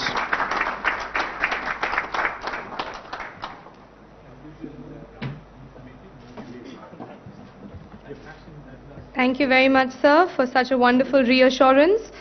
I would now like to open the floor for Q&A. I think we have multifaceted, different, diverse group of industries in this room. So if anybody has a question, please raise your hand, introduce yourself. The mics will be passed around, and you can pose the question to any dignitary on stage.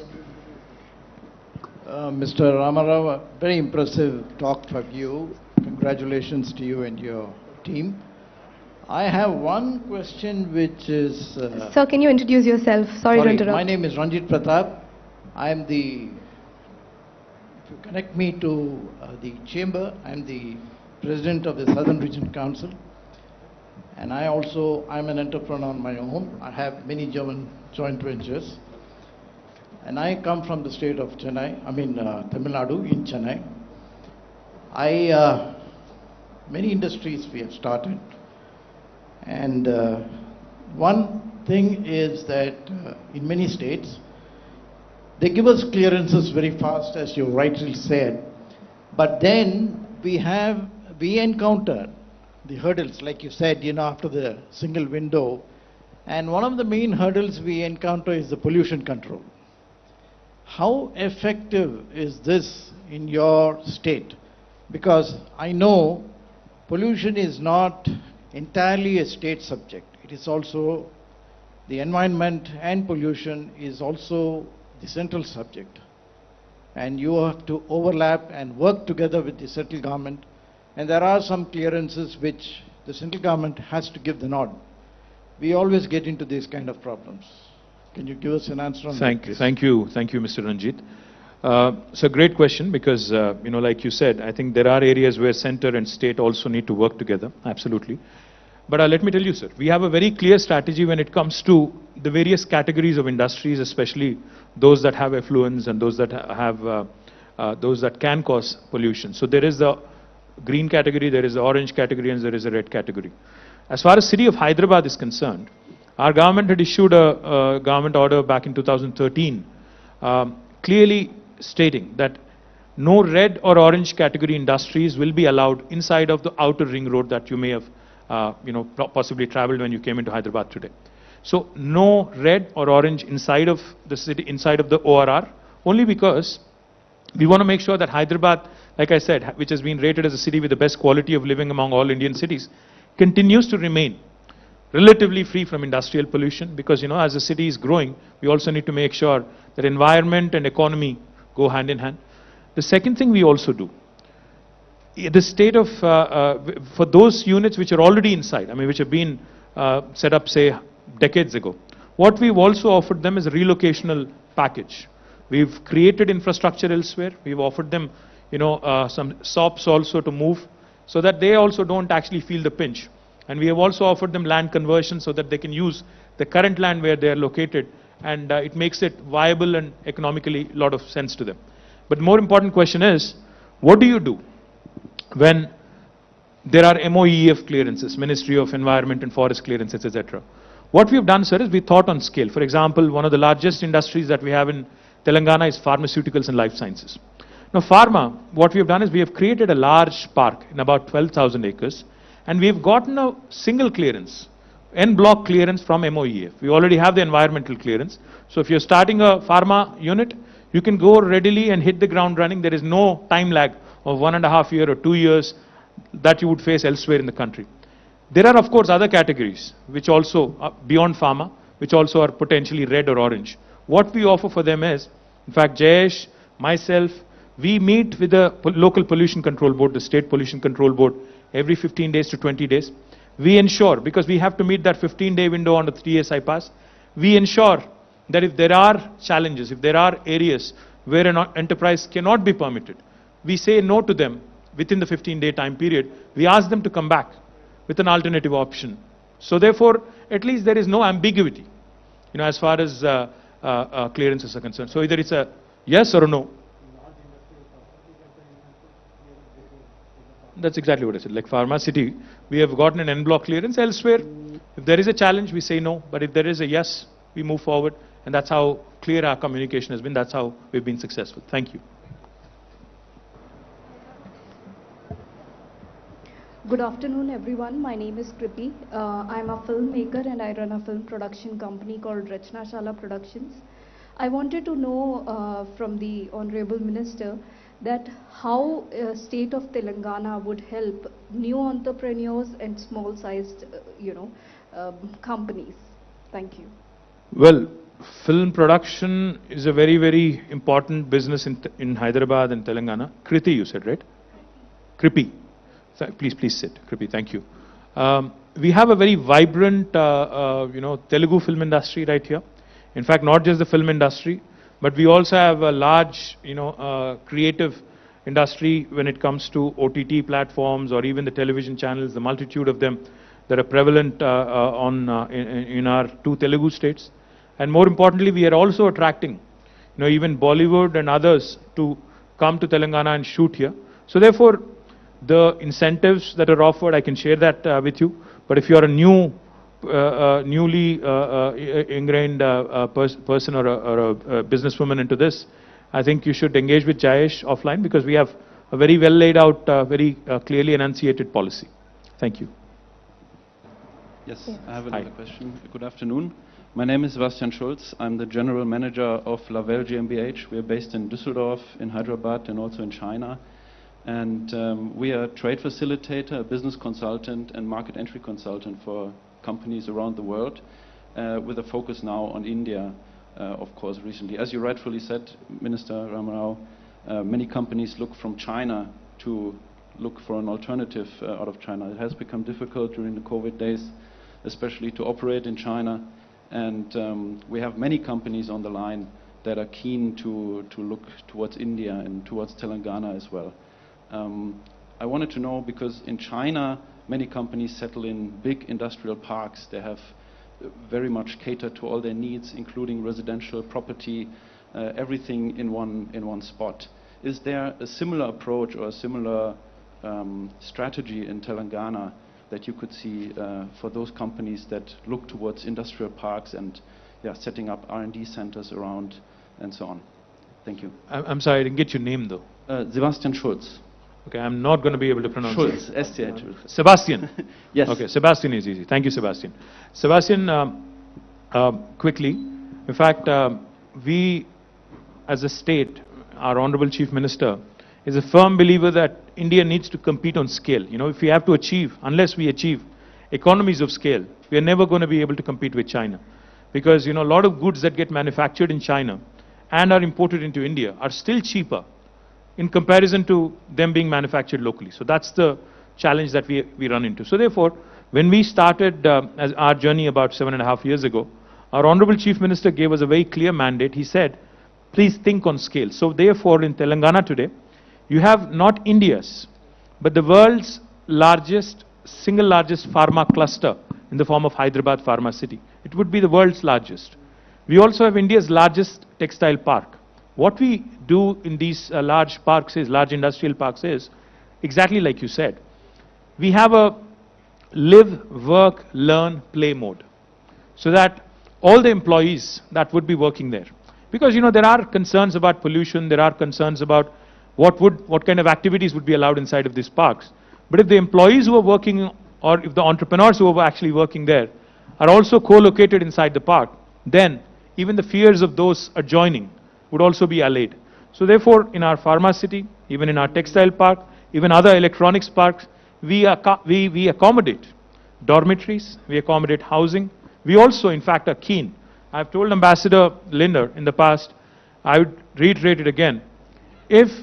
Because a lot of German companies are small and medium, if government of Germany is willing, and if government of Germany is willing to facilitate a conversation, either via Indo-German chamber or otherwise, we would be even happy to actually propose and set up a German cluster so that we can create plug-and-play infrastructure.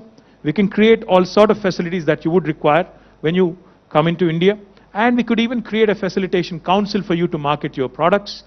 And we could even validate partners for you, local partners, joint venture partners who potentially can work with you. Because we are interested in ensuring that our small and medium guys also grow big.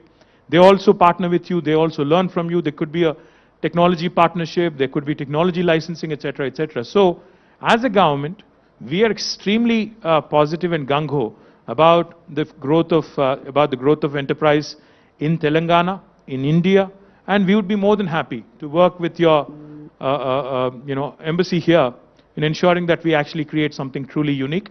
But we already do what you just asked us. Live, work, learn and play. Thank you. Good afternoon, sir. Hi. My name is Komet Reddy Saivardhan Reddy. I'm from Hyderabad, born and brought up. So I think in the hall I'm the youngest entrepreneur, startup entrepreneur. So I'm dealing with German entrepreneurs as well currently. So my request from you is to how we are going to motivate Hyderabadis and how, especially Telangana guys, to cope up with German companies, and how are we going to give them confidence that we are going to, provide lot of future scope with them and things like that. So can you help? Can you motivate guys like my age guys that we are going to really cope up very widely, and there is lot of scope in the Indo-German relationship. So can you please tell us something about it? Thank you, Saivardhan. I think when a business decision is made, it's always not just based on bottom line. There are several other factors that go into it. The confidence a state, a local government, kind of provides you, so that you think long term, say 20 years, 25 years, like I said. So this is just the beginning. Like Ambassador said, he's visited many states. But I think Telangana is one of the few states in India, because if you look at our numbers, and those numbers speak for themselves, the last 7.5 years, what Telangana has been able to do is something truly amazing. Let me just quickly give you a few numbers why any overseas investor, German, French, English, should look at India and should look at Telangana more particularly. By population, if you look at us as a state, we are 2.5% of India. But in terms of our contribution to India's GDP, it's 5%. So 2.5% population literally is punching much above its weight and contributing 5% to India's GDP. If you look at per capita, when the state of Telangana was formed, our per capita was 1,13,000 rupees. Today, Telangana's per capita has risen to 2,37,000 rupees, more than doubled in 7 years, while India's national average is only 1,28,000. So we are much above India's national average. More importantly, we are 11th largest state in terms of geography and 12th largest in terms of population. But we are the 4th largest contributor to Indian economy. This is not me saying it. This is Government of India's Reserve Bank of India. In fact, in their recent handbook that they have released, they have clearly set it out. And the 3 states above us are geographically much bigger. Tamil Nadu, West Bengal and Maharashtra. And the 4th one is us. So you can imagine how well Telangana has been progressing on so many fronts. Now the one thing I can assure you of, and all the entrepreneurs who have a base in Germany or who are from Germany, is that the state will not just be a platform for you to invest. We will be your partner. For example, if you have an issue with Government of India, if there is a tax-related issue or a policy issue. We will also be your partner, we will also be your advocate. We will take up your cause, we will go to Government of India. We have done this in the past. Medical devices industry was having a problem. We reached out to Government of India. Electronics industry had several issues that they wanted us to resolve. We reached out to Government of India so that we ensure India's attractiveness in terms of attracting business is sustained, and more importantly, Telangana continues to grow and continues to contribute to India's growth story. I hope I answered your question in some form. Thank you. Thank you. The gentleman next to Sebastian. Yes, I think you were trying to ask. Hello. Good afternoon, the elite gentleman sitting on the dais. I would rather address my question, or rather put my question to Mr. Jayesh Ranjan, sir. And it's one thing I have my colleague and partner in Germany. Sir, can you introduce yourself? Sorry to interrupt. My name is Nath Tripurana. Right. I belong to, or rather, I have my companies spanning from Hyderabad to Hong Kong to Germany. And though I belong to the state very much, I've been overseas quite a few years now since. And as I just would take a little bit of extension to what Sebastian has pointed out, is about how we make a platform for the German investors or German companies to the state of Telangana, besides the the paperwork or ease of paperwork what the government of Telangana is providing for. Besides, the infrastructure situations like electricity improvement, power, or water, whatever. Now, the most important thing, which I have out of my experience of having to dealt with the companies in the Far East and in other parts of the developing world, is it's just not the paperwork which is attracting or the most attractive part of inviting invitation. I would rather seek some more participation and support from the offices of Jayesh Ranjan sir, and is towards making some road shows in and out, or from here in Hyderabad and Telangana, as well as in Germany, because the road shows have been a success story, not just in China. We're always obsessed with competing with China or trying to beat China at their backyard. It's more important is we are also fighting with the Southeast Asian countries, or some of those other nations which are offering much better, or rather competitive atmosphere and ground for investors. So it's just not, as he said, Jayesh has said, about 28 states. We are also fighting with or rather against some other states outside of India, like Vietnam or Cambodia or whatever not. So, well, even our next door, Bangladesh and Sri Lanka, in the textile sector particularly. So in light of all that, I would put it in a nutshell is, let's be more aggressive in our approach in pushing our state. I belong to this state. I'm maybe more biased or whatever towards this, but it really deserves with kind of intervention KTR sir has done in the last 7 years. I would see for a more proactive approach towards road shows, towards meeting one-to-one investors, where Sebastian would bring in them in the next few months' time, or even earlier, so that that would give better position to the table, bring to the table, rather than just the policies and infrastructure situations, which we are already competing with, as you know, the states like Maharashtra and Gujarat. Gujarat is also a very progressive, not, I wouldn't say progressive, but it's been very pushy state in giving a plug-and-play situation, which Telangana should also. I do appreciate about the pharmacy, which KTR sir has said about, which is giving a lot of ready-made facilities, but shouldn't just cater to that only. It should also cater to in a broader spectrum of industries.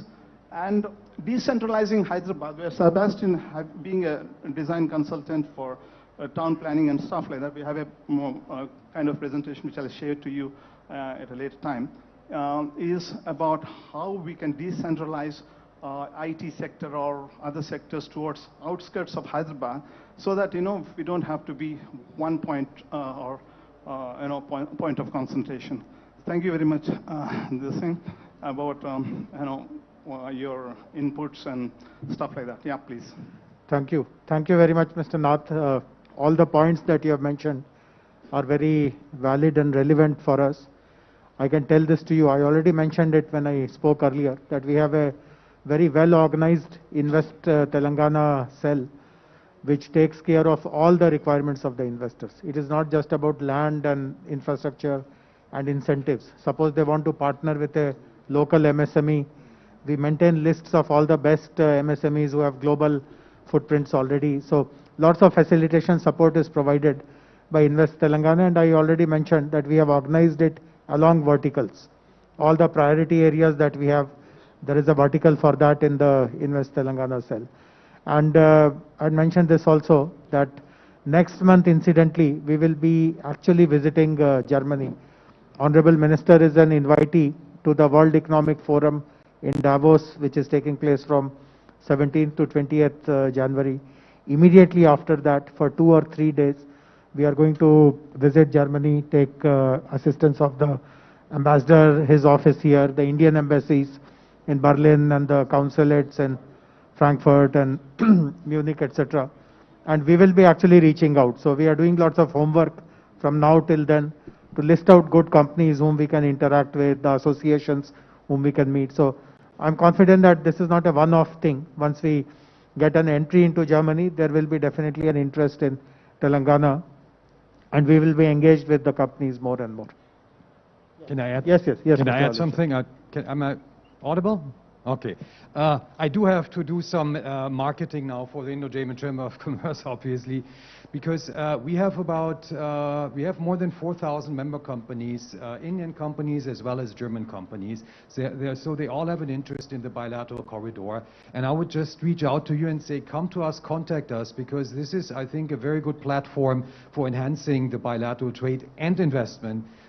We work closely together with other stakeholders, obviously the embassies, the consulates in India, as well as the Indian consulates in Germany. We work with them very closely. We work with German Trade and Invest. So this is a very good state authority that is in charge of also the bilateral investment. I can only offer you that. Also, there are some initiatives related to startup and startups company. There's a German-Indian startup exchange program that is funded by the federal ministry that you can reach out to. This I would encourage you to do. And we are only one step away from all the industry and commerce chambers in Germany as well, because we are under the same umbrella. So also there, within a very short time, we can contact you to any given company in Germany. So please reach out. We'll be happy to support you in either way. We'll take the last question. Good afternoon. Good afternoon to everyone. I am Anurag Kotagiri, representing Rides India. We've been an Indo-German manufacturing firm for the past 23 years in Hyderabad. Sir, my question is to you, Honorable Minister KTR. I see a lot of young mechanical engineers, production engineers, graduating from college, and some of them may be due to lack of some guidance going into the IT industry. Can the government have some sort of initiative, like you spoke about apprenticeship and how they follow it in Germany, where we can have an exchange program for the engineering colleges here? I personally would like to see a lot more mechanical engineers or people into production, into manufacturing industry come in. But I think some of them are, due to lack of guidance, they're pursuing the easiest way, which is the IT industry. So if something can be done from the government side to promote more young people to join us, to join the manufacturing industry, to become entrepreneurs and set up new industries. Anurag, you said, right? Yeah, Anurag. Thank you. Thank you, Anurag. Great question. In fact, it has been a trend, if you think about it, since you're a Hyderabadi and since you're from this part of the country, you know it for a fact that, starting late 90s, the entire Y2K and what happened with IT, coming in a big way, it has become an extremely important and a very attractive sector for our youngsters. What has happened as a result is anybody who actually graduated out of any college, irrespective of what trade or what branch they graduated out of, they eventually moved to IT. So you could have been a mechanical engineer, you could have been a civil engineer, you could have been an engineer who's specialized in electronics, electrical communications, etc. Eventually, all of them ended up in the last couple of decades at least. Many of them, I wouldn't say all of them, but majority of them have ended up in IT sector. I think that can be attributed primarily to two things. One, of course, the attractiveness of the sector in terms of the opportunities it offers, the lateral movement it offers, the ability for you to travel across the world. I think that's one. And secondly, I think also the lack of opportunities in their own respective fields, which are not as attractive, say, compared to IT. So if you think about it for a minute, a lot of mechanical and automobile engineers in the state of Telangana who are graduating every year, there are opportunities for them. So, we have Mahindra's manufacturing more than 150,000 tractors every year. We have several other auto component manufacturers, such as yourselves also, who are based very much here in the state of Telangana. Now we have I think it's a blossoming electric vehicle industry, which is also going to shape up rather well. We are already, we have commitments from about 4 different electric vehicle manufacturers to set up their factories here. And we also have several others in the offing. So all of these, of course, will require strong pool of human resources. Now, one thing I'm a firm believer in is, of course, IT, like Mr. Mohan Reddy said, has become all pervasive. There is no field in the world now which does not have, IT's sort of, interference. Not interference, but in fact involvement, let me put it that way. Even vehicles, automobiles which used to be traditionally completely, non-IT, so to speak.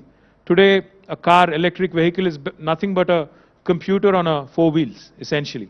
So therefore, while we completely cannot obviate the influence of IT, I think creating a larger palette, creating a larger number of opportunities, for other sectors also to come in would be of great help. We take your point about bringing in an apprenticeship model so that the youth are also, the students are also exposed to industrial manufacturing, etc., so that they possibly can take interest and start joining in. But I think it's going to be a challenge. Honestly, it's going to be a challenge because IT is so attractive and IT is so welcoming, so that it will continue to remain a challenge, not just for our government, but I think every government in the world. Thank you. All right. Thank you very much. I think with this we have come to the conclusion of the summit. My most sincere thanks on behalf of Government of Telangana and the Industries Ministry.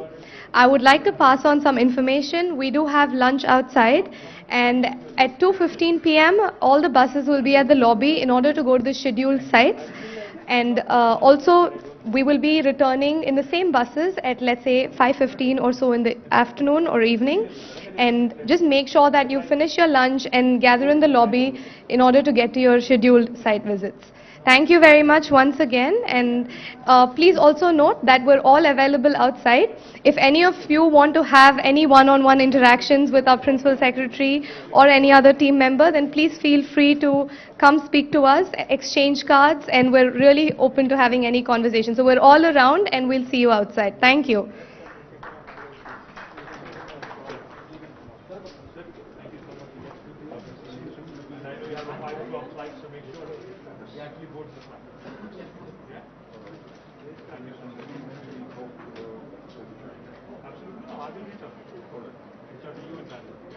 Thank